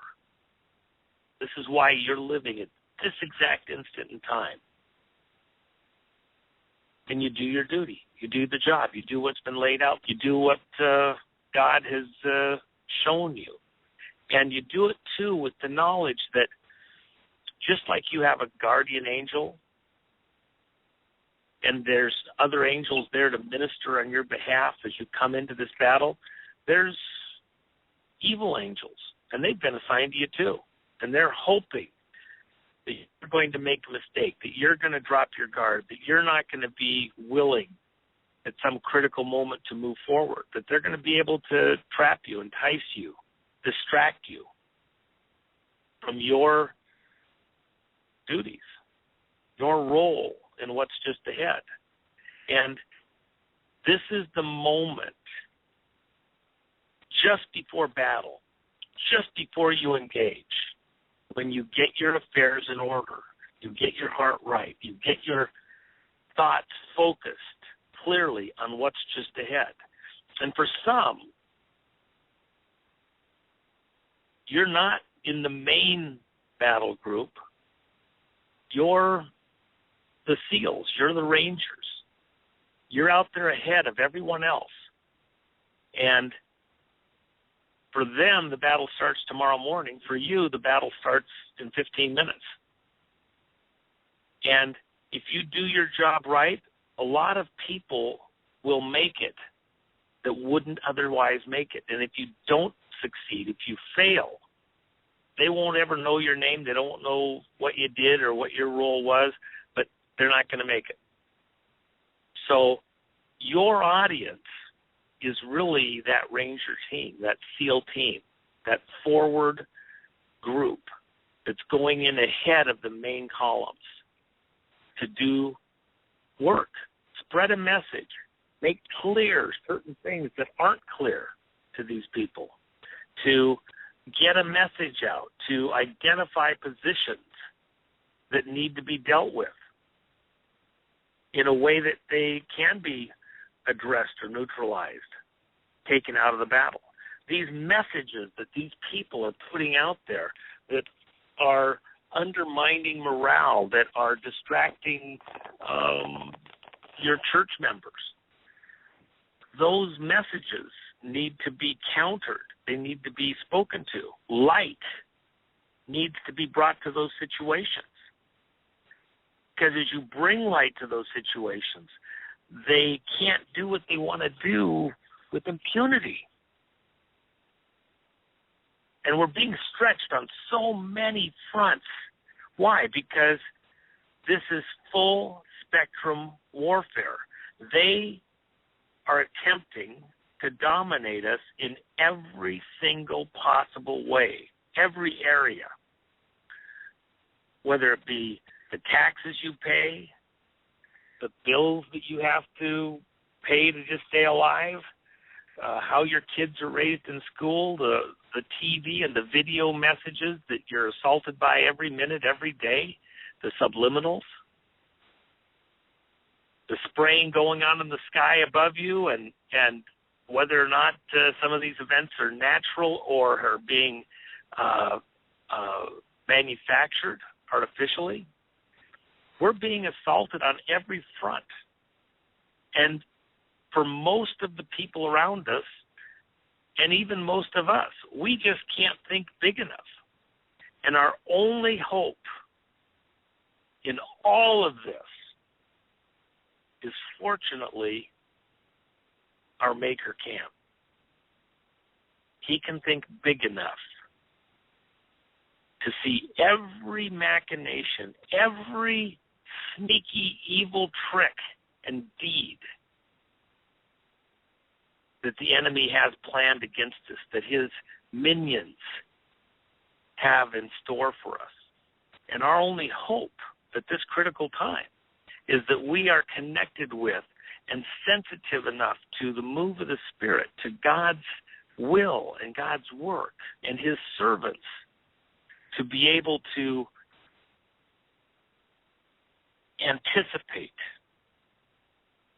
and apprehend God's gifts, his protections, his servants' assistance, his word in due season at the right exact moment. It helps us to do what we need to do with precision. And this is that moment when we clear our hearts and our minds and our souls to prepare for that battle, to focus our minds and our attentions with precision on what's ahead of us without all the distractions of the world that the world would like to have. And to the extent that we do that, we and others are going to make it. I remember Dad saying something related to a transaction that was happening. And he told the man, he says, well, I'm as serious as you are. If we want to get this done, I'm as serious as you are. And that has rung with me over the years.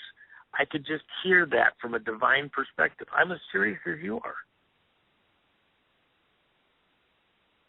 You want God to get serious? Well, how serious are you? God's as serious as you are. And to the extent that we're a little bit whimsical, distracted, everything else, and I understand all the distractions of life, everything going on. But this is that moment, just before the battle, when we adjust our perspective, clear our thoughts, deal with any unfinished business, get our affairs in order, and then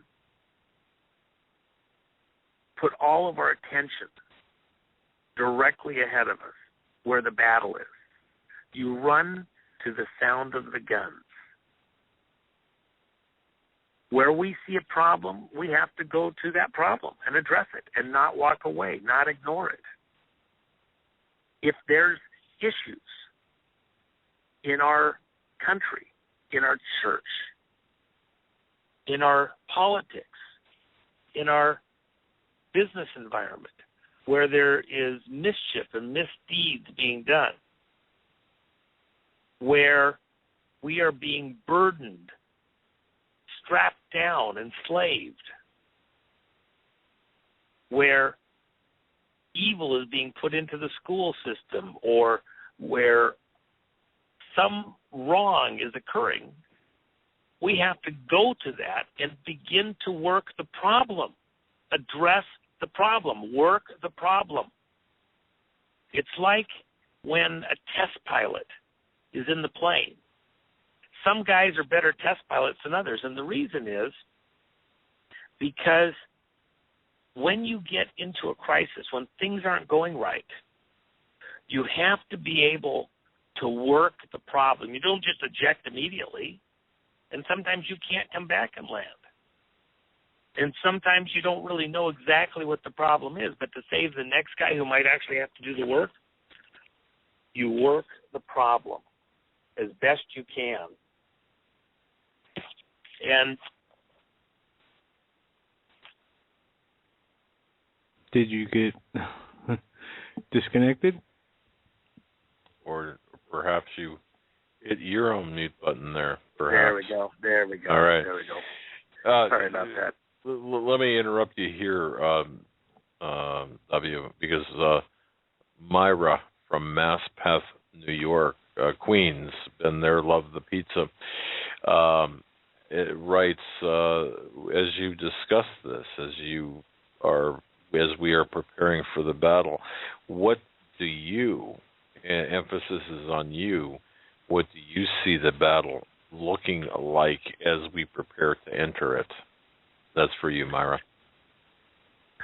Well, again, this is somewhat what we spoke about even some time back. Each person has a different role to play. And when you go into battle, there's all sorts of specialties. Not everybody is infantry. Not everybody is running a minesweeper or flying an aircraft. There's lots of different roles. It's a very individual thing. And so we have to seek out that guidance from above, from our Maker.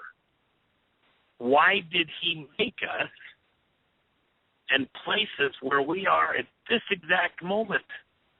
And, some people, I remember a great minister, Ralph Mahoney, who had a group World Missionary Assistance Plan, which is still around, and his daughter and son-in-law are running it. Fantastic folks, fantastic missionary group. And Ralph Mahoney would get people that wanted to go out and be missionaries and do work out in the field. And he'd counsel them.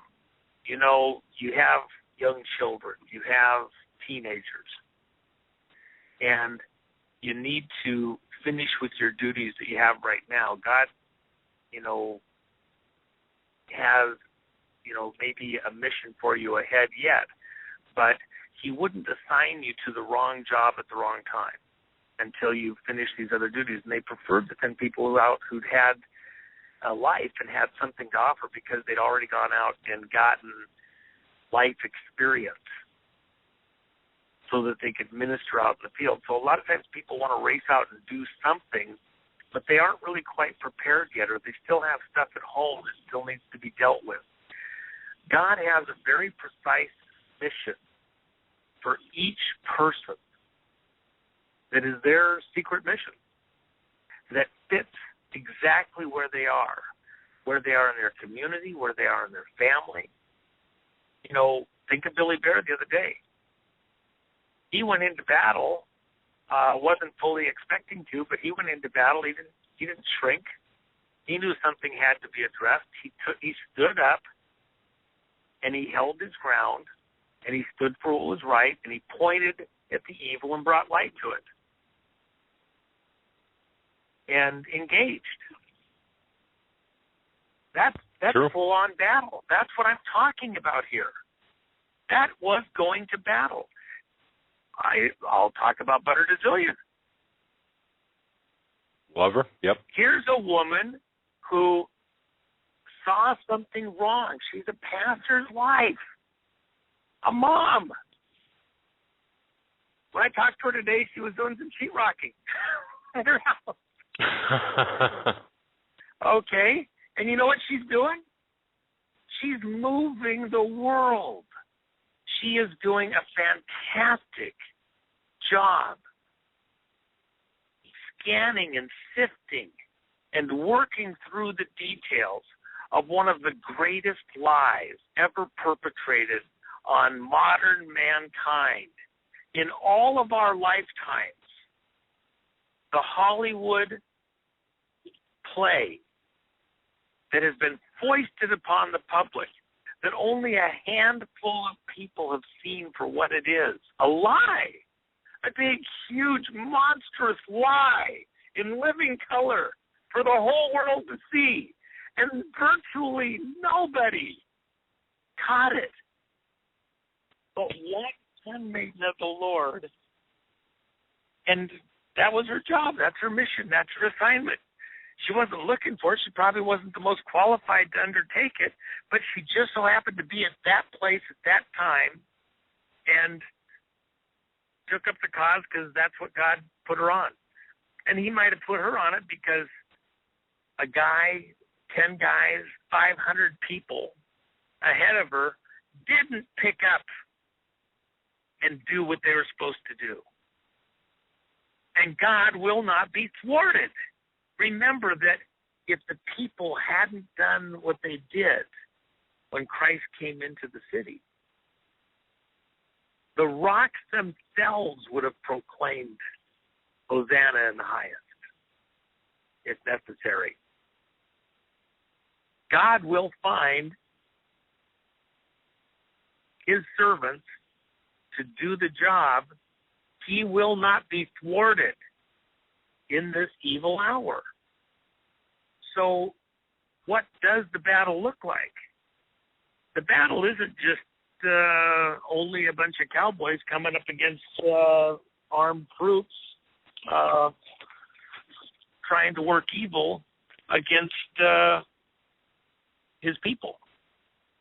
There's lots of ways that we have to engage the enemy. And the reason that we're in this situation right now the way we are, it's like Nathan Leal said last night. How did we get here? It didn't happen overnight. How in the world did we get here? How did things get so screwed up? Because a lot of people didn't do anything. They expected somebody else to do everything because they're busy having a life. By design, I remember one of the things that was part of the evil plot, if you will, was that there needed to be more and more regulations, more and more taxes, so that people were working and working more and more just to keep bread on the table and a roof over their heads and to comply with everything and take care of everything that had to be done. Why? So they wouldn't have time free to see and stop what was just ahead, what these people had planned for us. Because it is a plan. We didn't get here by accident. These people that are pulling the strings behind the curtain have a very precise, surgically precise plan with options, with backups, and a design to manage us into their New World Order or into the cattle chute and off to slaughter. They're not kidding around. This isn't a game. They are deadly serious about what they have in mind, what they have planned, and where they intend to go with this. Come hell or high water, they're going to get their New World Order. Or nobody's getting anything if they have anything to say about it. It's their way or nobody gets nothing. That's the devil's attitude. And his minions. Is there anything there that you don't already feel in your heart, in your soul, in your mind? I think every listener gets it when they get serious. They know what I'm saying is absolutely correct. But to the people around them, they have a normalcy bias, and it's going to be okay, and it's all going to work out, and you're being a little bit extreme, and you don't understand. Response is, I'm not going to be another frog with you. I am out of here. I remember getting a card from a friend of mine, and it's a goose, and you see two little arms sticking out the sides of the goose's mouth and some frog legs down out the end of its beak. And the frog is being swallowed by the goose. And you know what the goose is doing? Choking. Why? Because the frog has its hands around the goose's neck trying to keep the goose from swallowing it. It's halfway down the gullet, but it's holding on to the goose's neck for all it's worth. It's not going to let the goose swallow it.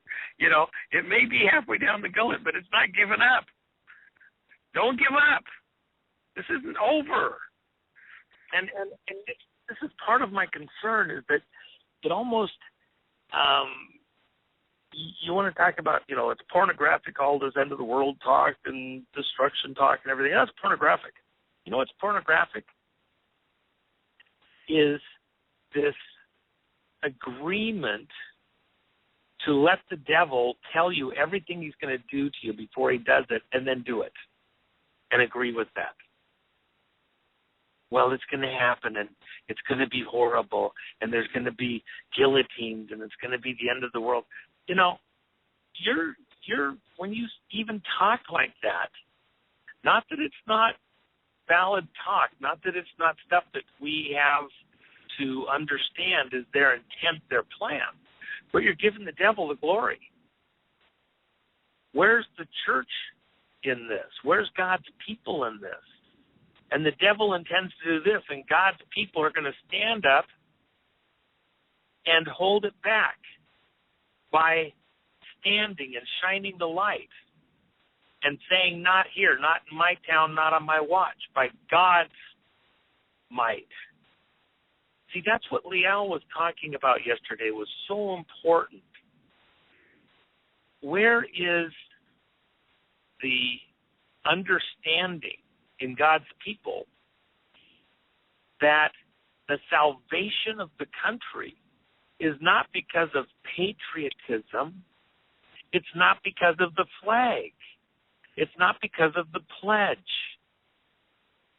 Even that is a distortion, a twisting. My country, right or wrong? God bless America. Well, what's there in America for God to bless right now? What part of it do you want God to bless? Pornographic stuff in the school book that your kids are being taught? What is God supposed to bless? That the gays and homosexuals are taking over your church?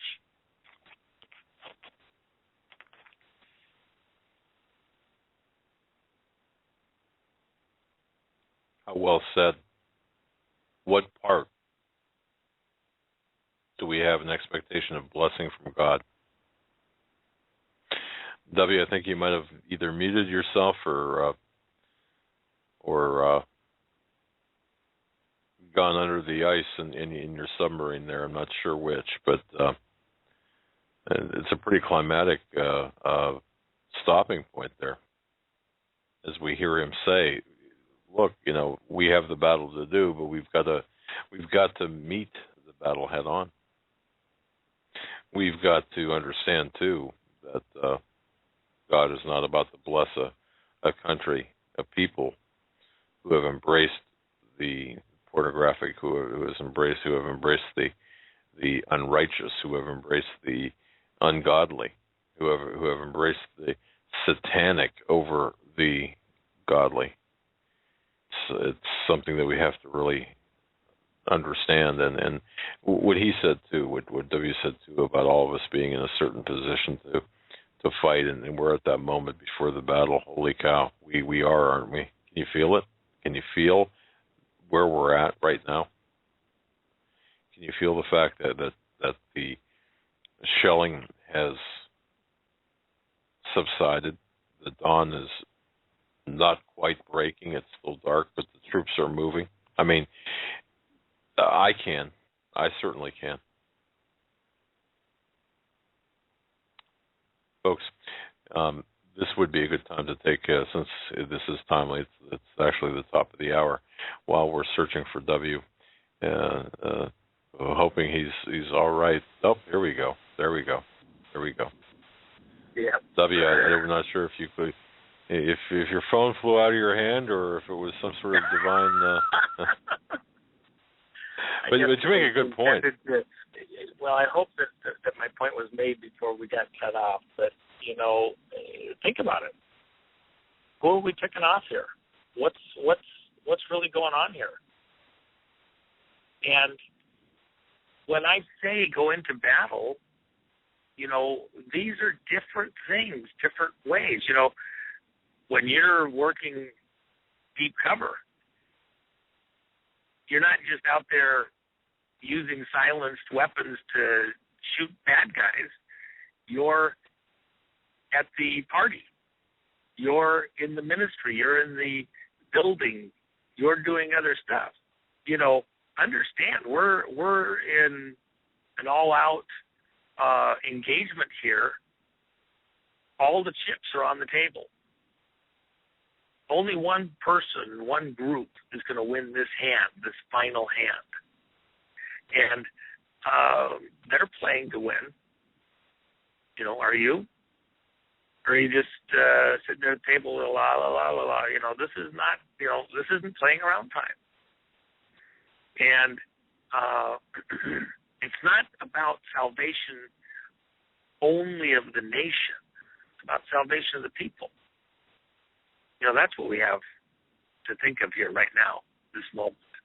And that's what Nathan Leal was saying, and that's what it was so beautiful about what he was saying. He was calling people, as we hear about, a march on Washington, D.C., or all the political picnics that will be happening coming up in the election through the summer and up in the election this fall. And what was intended, getting us into Syria and rah, rah, USA. Again, for God's people, this is the moment when it's important for us to remind people that this isn't just about your nation. This is about your soul, the soul of the nation. what made America wasn't just a constitution. What made America was an alignment with God Almighty. In spite of the fact that there was people that tried to twist it off, we know that there was other people that came in there and had their own directions they were trying to take the nation and imprints they were putting on the nation. We're clearly aware of that. There was also God's people, and that's why you have to look at the ministry of Finney and others in that exact moment when they spoke the truth. And men, even Illuminatus, were converted and understood that there was two gods vying for the soul of the nation. We're in a reenactment of that same original fight right now. And which God is going to get the soul of America?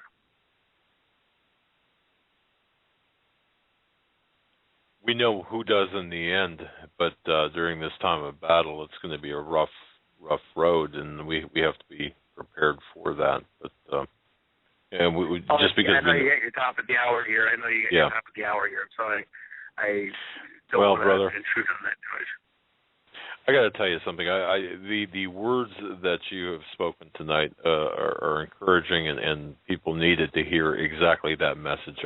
I've been getting emails throughout your time with us saying thank you for the encouragement, thank you for the words, and do come back again as well. W, I just want to appreciate answering the call and helping us out tonight by giving words of encouragement.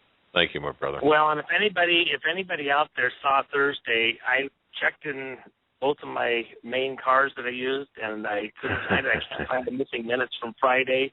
I don't know what happened with Thursday on Sheila Zielinski's show, and then we had some missing time already here tonight ourselves. So I get all of that. I guess it goes with the territory. But if anybody finds it, would you please put it in a bag, send it back over to Tug and Joe, and they can forward it on to me. I could use it. I really need that time back.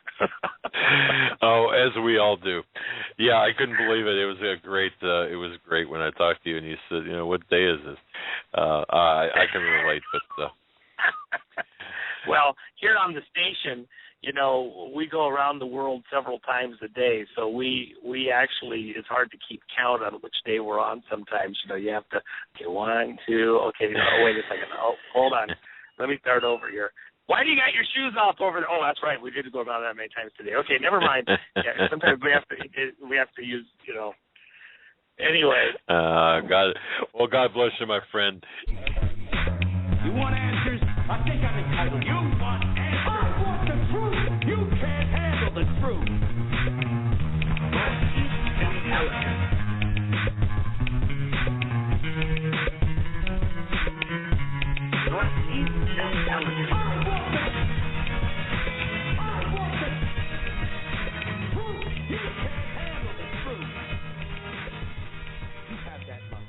And welcome back, ladies and gentlemen, to the third and final hour of this Friday edition of the Hagmann and Hagmann Report.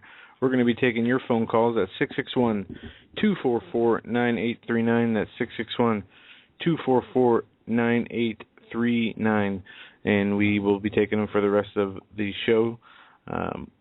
There's an article on the Drudge Report, and I don't know if you saw this, Ted. It's about Monica Lewinsky and how Monica Lewinsky changed the media, the alternative media.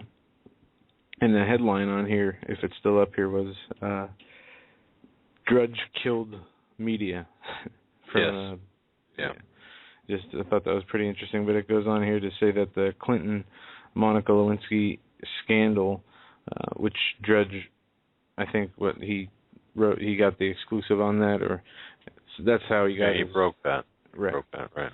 And it's interesting to see that, they're talking about this, like reporting on the truth of a matter is destroying a mechanism of their control, and openly admitting it, I guess.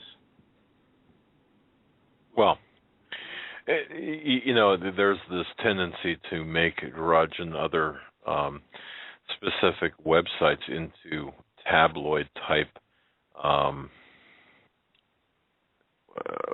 like tabloids. And folks, a lot of times, I mean, you've got to understand that the various intelligence agencies have operational people within some of these websites, these tabloids. As you stand at the checkout line, you know, it was a movie, Independence Day or whatever, where they said, you know, they referenced the tabloids like the Inquirer and stuff. They were picking up the various papers to see if something was reported. I don't recall exactly what it was, but it implied that the information, true information, was in there first, even though, as crazy as it might sound. And really, isn't that what's happening today? And hasn't that what's happened? Because I feel abandoned. But if you look at once again, and I'll, if you look at the Sunday morning radio or talk show programs, which seem to be perhaps the most prolific, you take a look at Brit Hume and in the stuffy shirt, and that's, I don't mean to talk bad against Brit Hume at all, but I mean in terms of his appearance, but people look at him and they say, well, what he's saying, I mean, it's really nothing that he has said is, while I have been watching him, or Juan Williams, or I mean, you name the individual newscaster, it's all very prim and proper, and within a set of parameters that you don't exceed or go beyond those parameters. They're talking points, and when in reality, the real subjects exceed and are located far beyond the parameters to which we're confined. So, while he sounds good, for example, Brit Hume, and while he sounds logical and sensible, when you start, just ask him a question about the Obama eligibility issue. Ask him a question about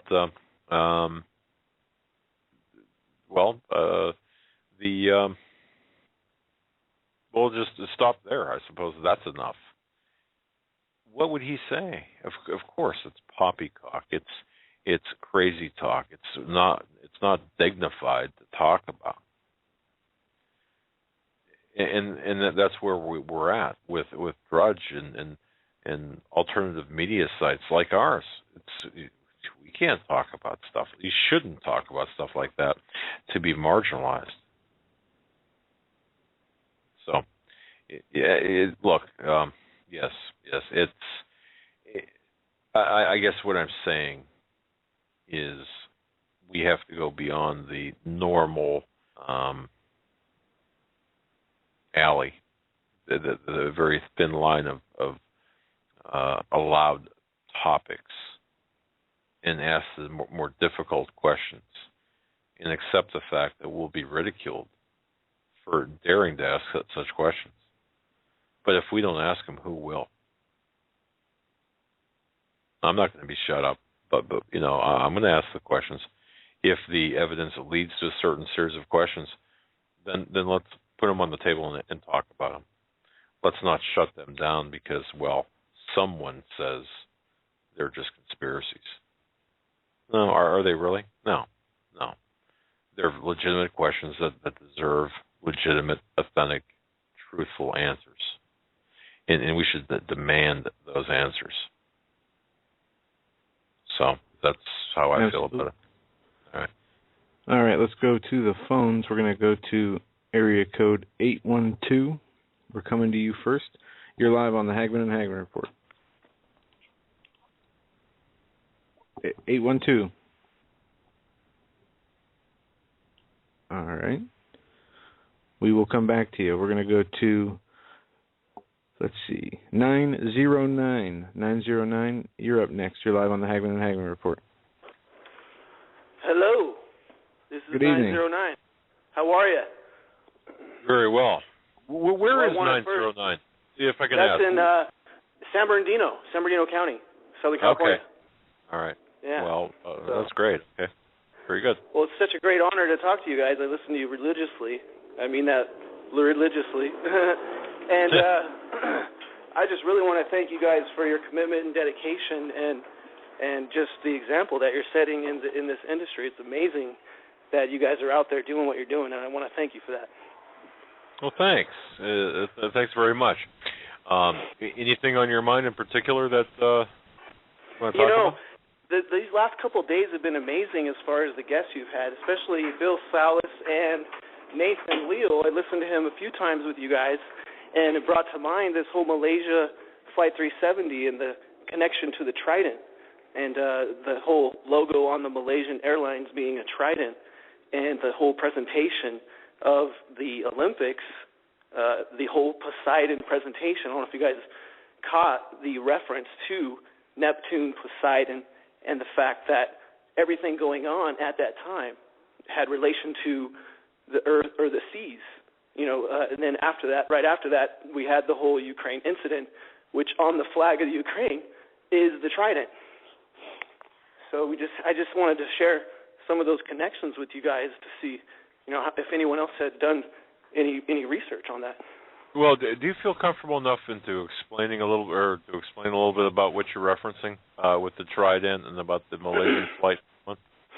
Well, I mean, I've done a lot of research on the flight and who was on that flight, and there's a connection to a company called Freescale, which had in one of the news articles I read some specifics on who was on that flight, okay, and what they had invented or what patents they had in relation to that company, and the connections going up all the way to the top. Basically exactly what Nathan was talking about yesterday with the 10 companies owning everything and the story being told throughout that Super Bowl. I know I kind of went off a little bit, but. No, that's good. That's really good. And I keep going back. I think about this flight, and to me, I got to tell you, I don't believe. I believe 100% that there are people who know where this aircraft is, if this was a sleight of hand or what the deal was. But exactly, yeah. So there's just so much going on to focus just on that. The limited time that you guys have provided to me. Just mentioning the National Enquirer. What about the stories about John Edwards that were in National Enquirer prior to that actually hitting in reality?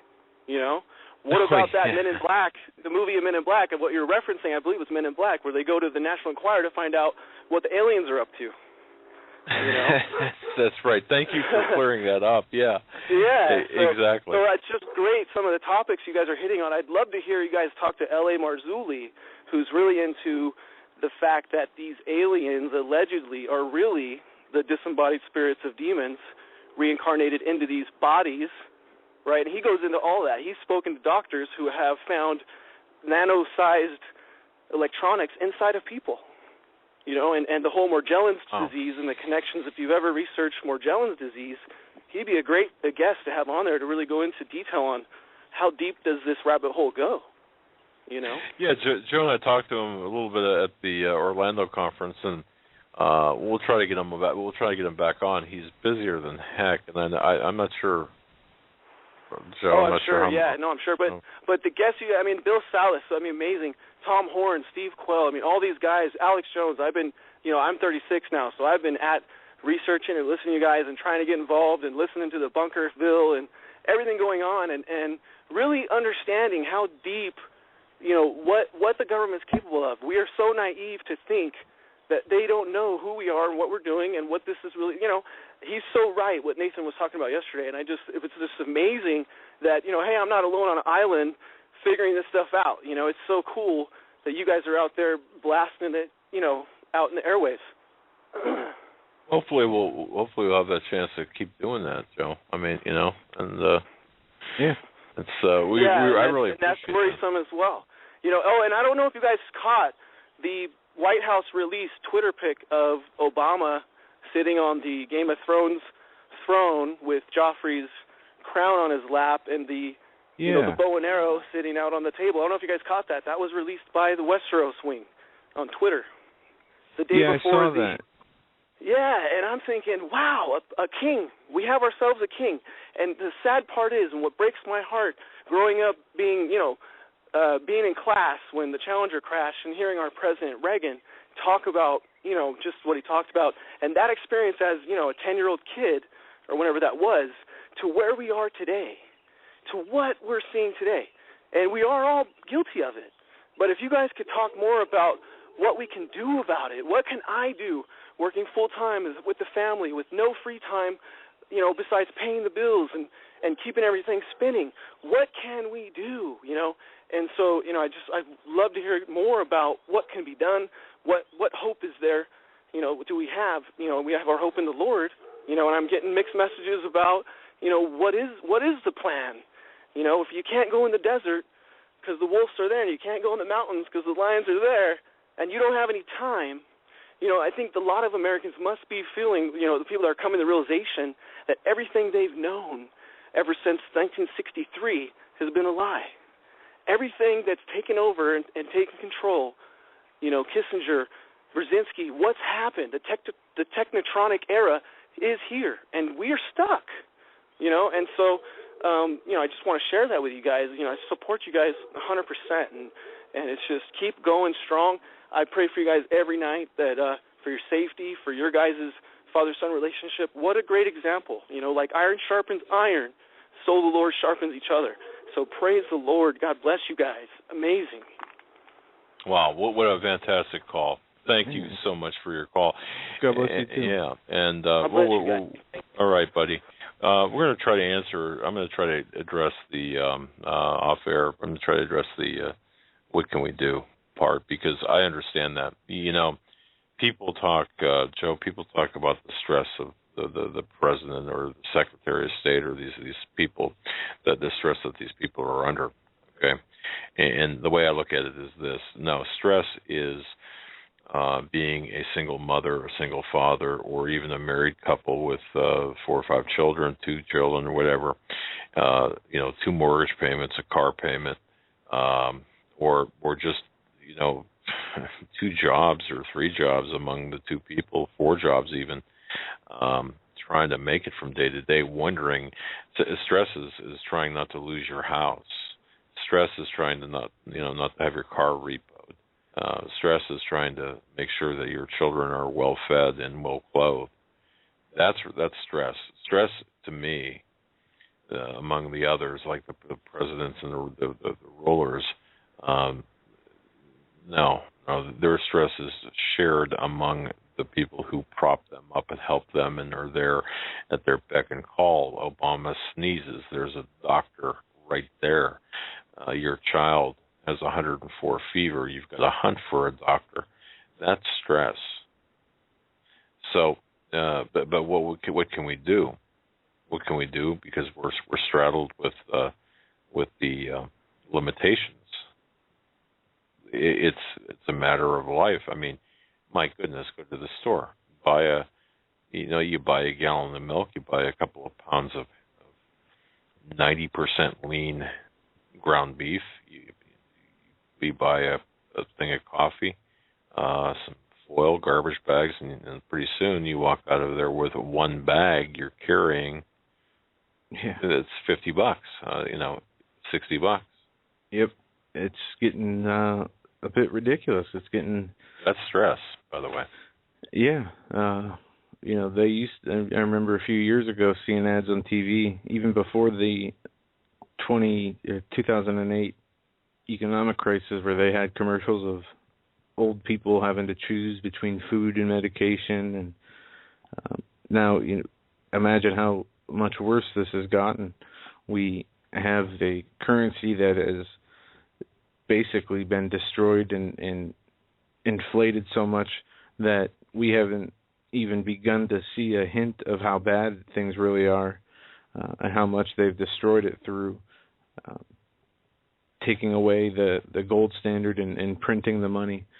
And when that hits, and if and when the dollar is taken off as the world reserve currency, think of, we say, from my research, prices instantly of everything double at least, if not triple. Yeah. Think of the anger and the rage that will go through people's minds and what the consequences of that could be. We can go from a civilized, wealthy country that has an abundance of things to an angry, poor, and evil people based on how invested in the world systems we are or not.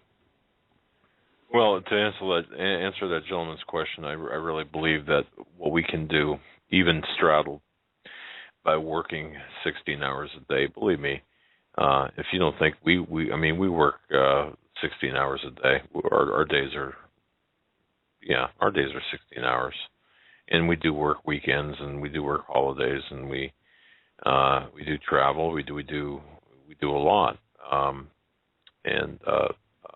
But one thing we can do, and I believe that we must do, and I think we have the ability to do regardless of our schedule, because unless you work, at home in your pajamas at a computer all day long, and even then, you have the ability to reach out and to talk with others at some point. You've got to be able to talk with your neighbors. Now's the time, I believe. Something productive is to see which neighbors you can get on board, which family members you can. If you've already tried that, I understand. Then widen the circle and try to educate as many people as possible, because I really think Alex Jones, for example, InfoWars, that's what we're in. We're in an information war. We're in a propaganda war. To see, for example, the people, and we've played the clips, the various audio clips over and over, to see the outright lies that are being told to us. And these people have a straight face, and we're supposed to believe their lies.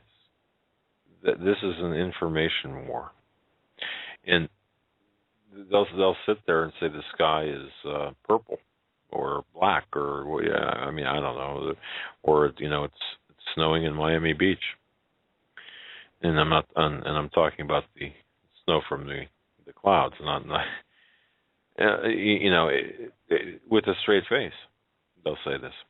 We have to counter that, and we have to counter that through take a little bit of time as you can to copy programs, whether it's Rick Wiles or Jones or whoever that you might best relate to. Even our program, copy them on CDs, give them out, listen to them yourself, MP3s or however, whatever the mode of exchange might be. Again, there will be a point, I believe, that we're not going to be able to be as free with our words, at least not on the internet. And we have to get the word out as soon as possible, as quickly as possible. That's just my 2 cents or 4 cents or $1.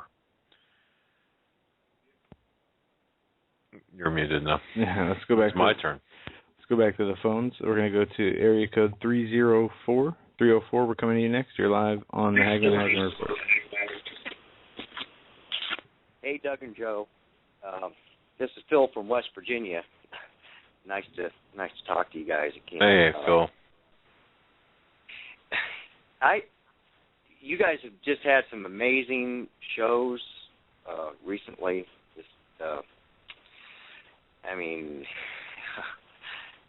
People are they are waking up, I do believe. But we have to understand that we are in the midst of the battle, even as we speak. And the war with the saints is what you guys talk about a lot. They have, right now, they're on the winning side, or so to speak.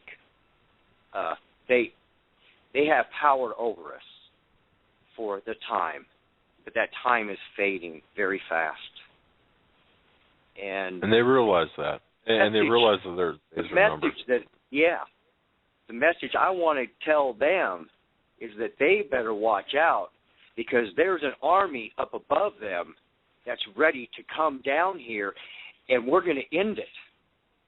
We're going to end the game. We're going to end all of it. And the angels that we put in a pit, how many years ago, they're still in a pit. And they don't get out unless we let them out. But that's just a message to the rest of them that that's where they're going to end up. They're going to end up in a pit. And you're going there really fast. And that's all I have to say. I mean, God bless you guys. Thank you for letting me on the air. But Phil, I love your passion, buddy. Understand that. This is not a game. The war is almost done. Mm-hmm. We don't have nothing to be afraid of. Don't be afraid of somebody that can take your life. Be afraid of the one that can take your soul. And if your name is written in the Lamb's Book of Life, then don't worry about it. Amen, Absolutely. brother. Just go out and do what you got to do, knowing that your name is etched in the Book of Life. And that's what we need to do, brother. Love your passion. Well, Thank you guys are doing a great job. Just let me say that one more time. Just I love you guys. I love everybody, and your guests and everyone. I mean, my God, we're at the precipice. We're here. Yes, we are. And yes, we are. The army in heaven. And when I was talking to my mom, I know more of them up there. I'm getting older now, but I have more friends up there than I have down here, it seems like. I'm right there with you, my friend. I get that. I get that. But they're ready. They're ready. Mm-hmm. I tell you, that's my spirit. I feel it. And you made a good point, Phil, too. The guests that we have had the pleasure of bringing on, and even the appearance of W tonight, to me, these people are giving of their time, and they're not getting paid. We don't pay people to appear on our show. It just doesn't happen. But they're doing it for the love of their fellow man and their realization that the reward is not going to be on earth, but certainly in heaven. And that's it, man. I mean, you're right there on the battle lines. I'm telling you, we are at war. We are at war. So you just keep warring, man. All right, brother. We're going to do that. And you do the same. The angel of the Lord is with us, and I'll tell you what, you don't want to mess around with the angel of the Lord. I can tell you that. He don't mess around. Smack down. No, you're absolutely right. I don't care who you are. All right, guys. Have a good night. Thank you. All right, man. Take care. All right. So, some very good points there, and we, please keep our guests in prayer, especially Robert Tosh Plumley in prayer. Keep him in prayer as well. He's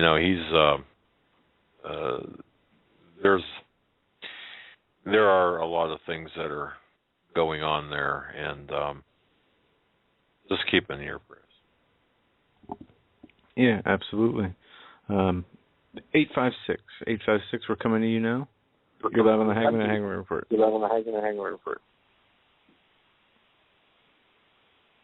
That's you. 856.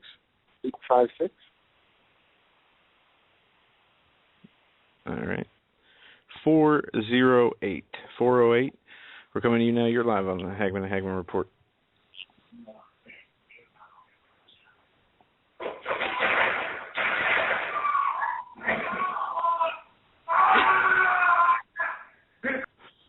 All right. Let's see. 936. 936. We're coming to you. You're live on the Hagmann and Hagmann Report. Doug and Joe. Good evening. Mike and the Big Bigot. How are you? Hey, Mike. Very well. And you? Oh, doing fine, sir. Just wanted to mention to people, we're just being bombarded health-wise out here. That, they are killing people left and right.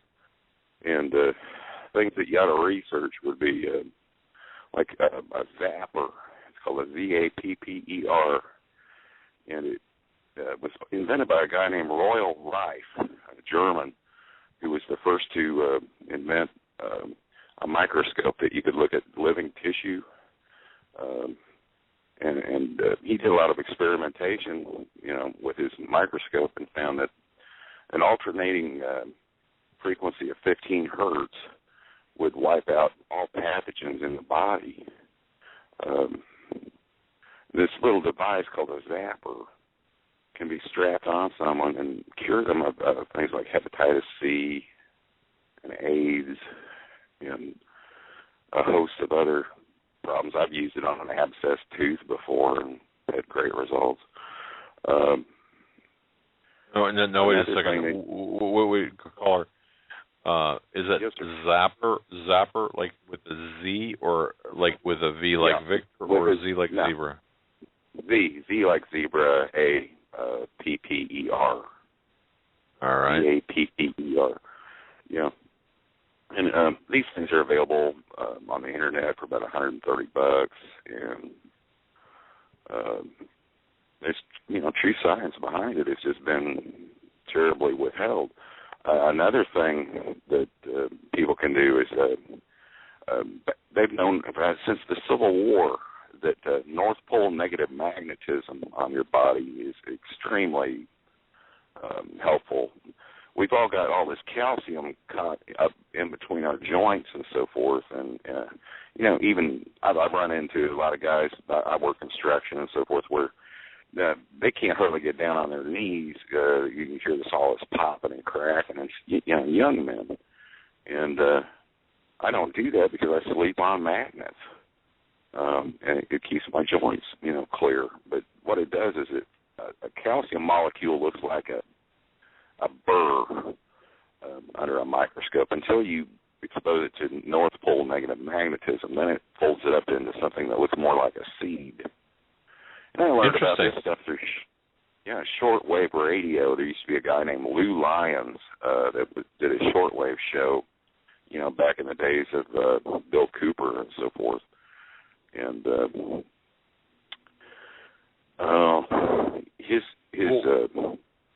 they have a website called lionlegacy.com where you can buy those kind of things. But they use it on like race horses. This technology's been around forever, and people don't have it used, availed to them. They're going to these doctors out here who aren't even Americans, and it just makes me sick.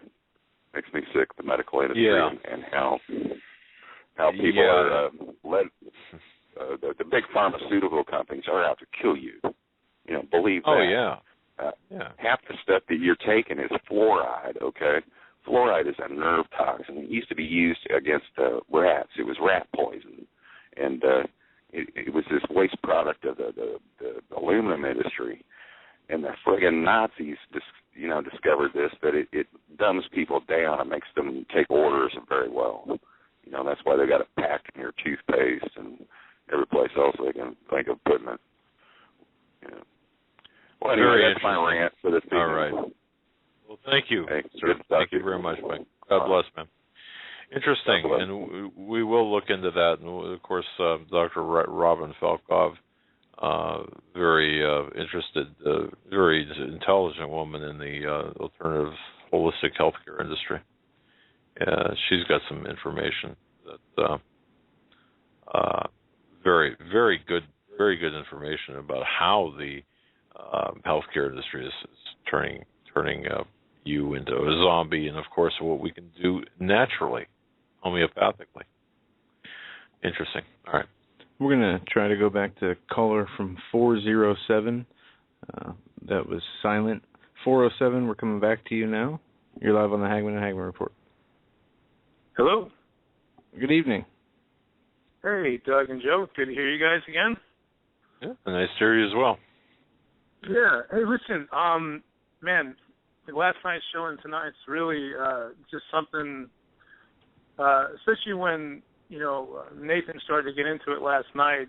I really felt it was like this turning point. I've listened to you guys for like 7 months now, and, it's just something when he was talking about that, these are things that, God had kind of been speaking to me about. And, there was a scripture going over in my head last night when he was talking, about the weapons of our warfare. They're not carnal, and it's something that you talked about this kind of exposing of this wrong information. And, I watch Alex Jones. I think he's great.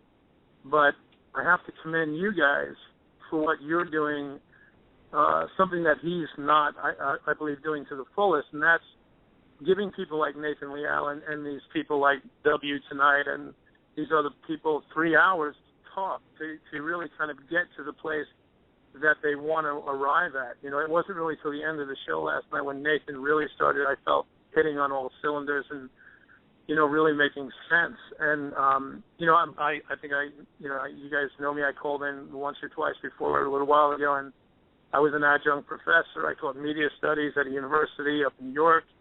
And, one thing being a Christian, we have no idea the level of corruption that's in the media. They really want us to play by their rules. If they can, a great example is the Bundy situation. As soon as I saw, the Times interviewing him, and as soon as it was all downhill after that, because we can't play on their turf. We don't think like they do. They're incredibly ruthless. They're incredibly manipulative. They have everything. They have an agenda planned out, and then they'll do everything to spin it to get to that point. And we look at it. We look at, like you said, this negative information. We see it. We get angry. Like your callers tonight. Some of your callers tonight were great. We're very honest people. Because of what the Lord has done to us, we don't think like they think. We're honest. We kind of esteem people. We want to see the best in the situation. That's not how they think. Theirs is how can I manipulate this situation, for the end game. It's funny you brought up Monica Lewinsky. I was working in Manhattan. I used to hang out with people that were reporters and stuff like this. And I'll never forget a conversation when this whole Monica Lewinsky thing went down. I was talking to this guy who was on the street outside NBC Studios. And I said to the guy, wow, what this story leaking, what a big deal. I don't know if it was drudge or not, like you guys said, maybe it was. But this guy looked at me and he goes, you don't get it, do you? He said, they leaked this. He said, this whole China thing was creeping up on them. All the deals they were making, the selling of, secrets and stuff to China, and it was about to be broken. And what they did is they actually decidedly leaked this Lewinsky thing.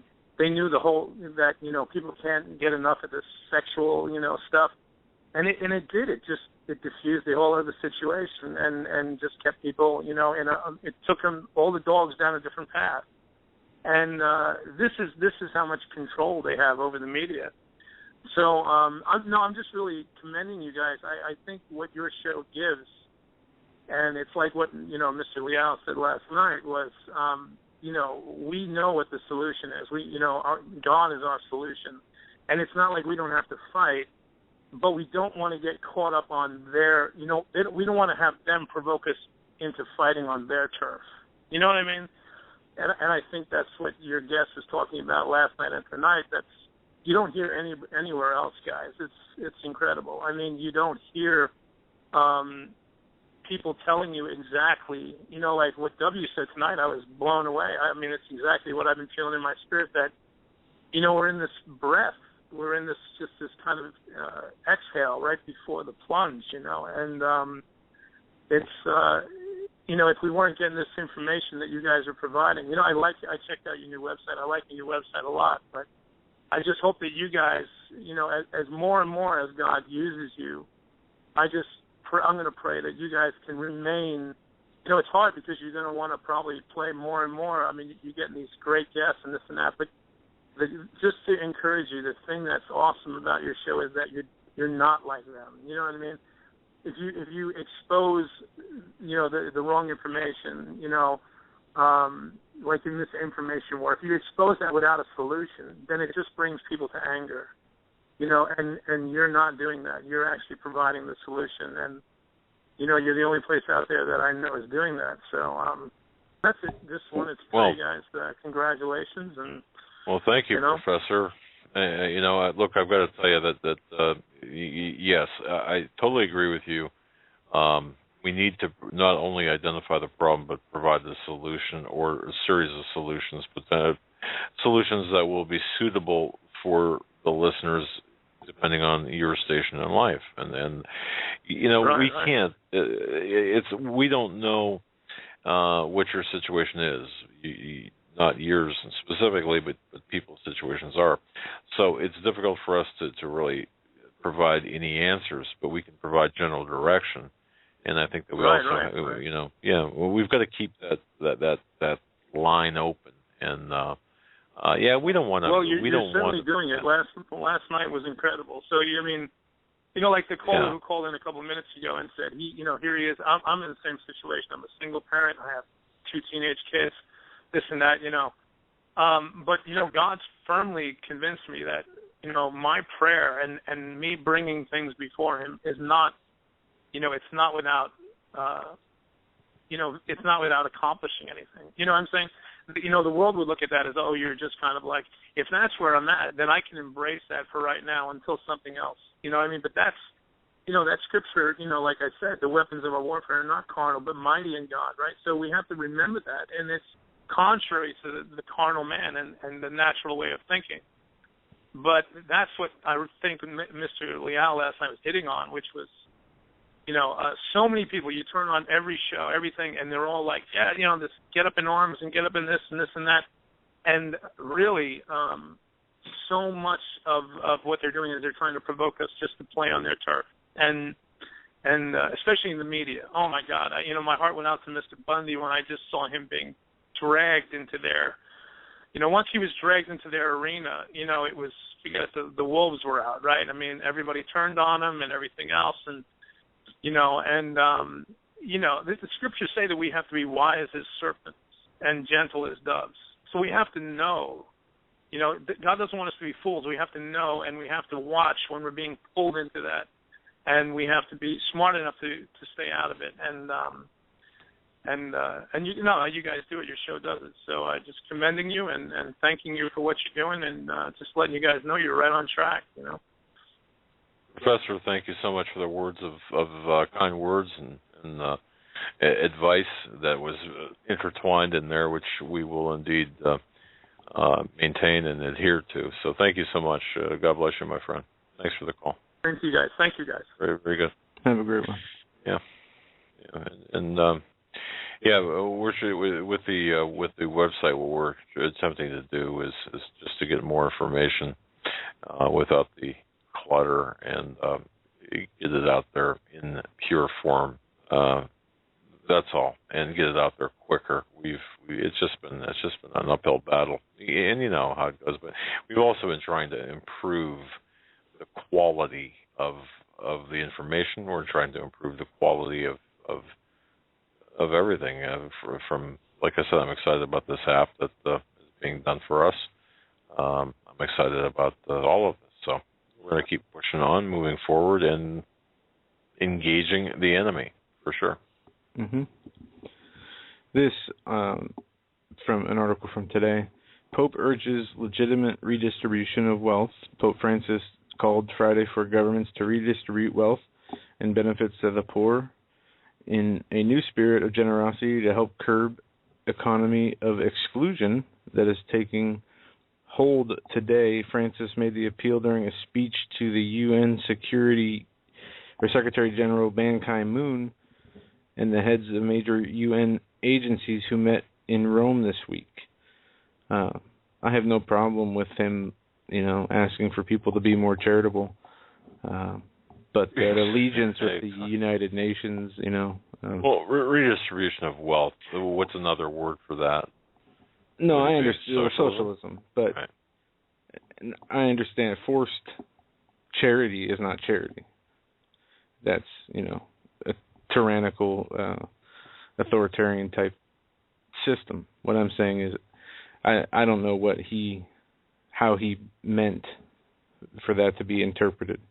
I don't know how you can consider that ambiguous if you're saying a legitimate redistribution of wealth is just that. As I said, with the UN, we can get an idea of what he means, but the charity part, it never hurts to be charitable. Yeah, exactly. I was reminded by two things before the end of the program. I was reminded what W was talking about.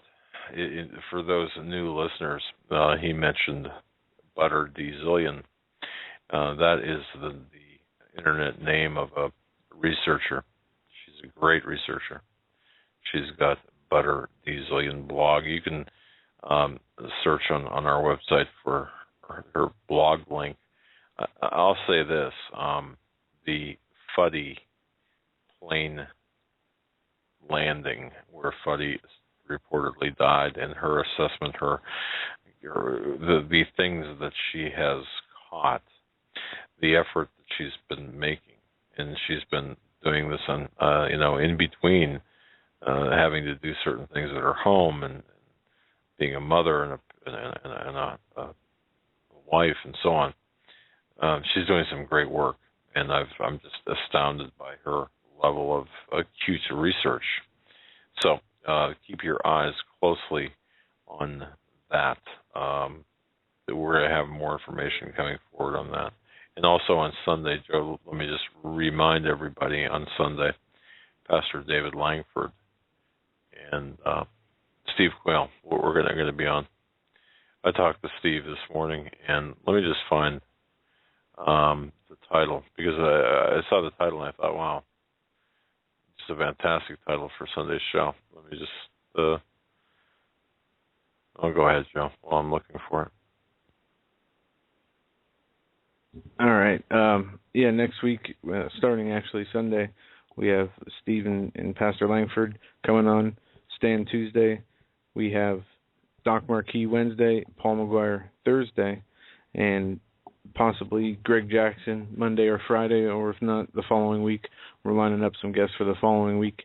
As I said, we're trying to get the calendar booked up until we depart for the conference in Montana, which is going to be fantastic, and that is the, what was the name? The White, I never get the Whitestone Conference. Whitestone Conference. I've looked at the ad a million times. I still don't remember the name. But it's going to be a fantastic event. Really looking forward to that. Okay. Never been out west, so it'll be interesting. Yeah, I've been to California. At least, let me just say, I stepped foot into California for a while. I had a conference actually in Las Vegas and traveled into the desert and ended up in, I think I made a wrong turn. I think that's how I ended up in California. But nonetheless, so being in Montana is going to be kind of fun. Looking forward to meeting everyone going to the conference. And yes, there will be DVDs made available, or DVDs, made available for those who will not be able to attend. I'm very excited about that. Now, Pastor David Langford and Steve Quayle on Sunday, they're going to be talking about really breaking all the boundaries. The foundations have been destroyed. Our foundations have been destroyed. Lawlessness and lies rule the day, as every day the end of the age players work their evil to destroy the faith, family, and even the boundaries of Adam's seed and the lineage, as the destroyer goes about his grisly tasks. That's not the title, but the general topic of information. So, what kind of title would, trying to work that into a title. wordsmith that into a title. But that's what we're going to be talking about. So very timely, I believe, and that's it's really ordained by God. So absolutely. With that, we're going to close the program. Yes, we're up against a close. Yep. Sunday night, 8 p.m., Pastor Langford, Steve Quayle. Go to voiceofelvangelism.com and get Pastor Langford's book, Salvation, Angels, Giants, and Judgment, the Book of Jude. It seems to be a fantastic book. It's a quick read. It's about 146 pages, I believe. And it's a smaller book, but it's very good, what I've read so far. Definitely. Don't forget about Revelation 13 Revealed as well, Pastor Langford. Very, very, that's an insightful book. Both are good, but Revelation 13 Revealed will answer a lot of your questions. Mm-hmm. With that, you guys have a good night. Stay safe, and till Sunday night, we'll see you then.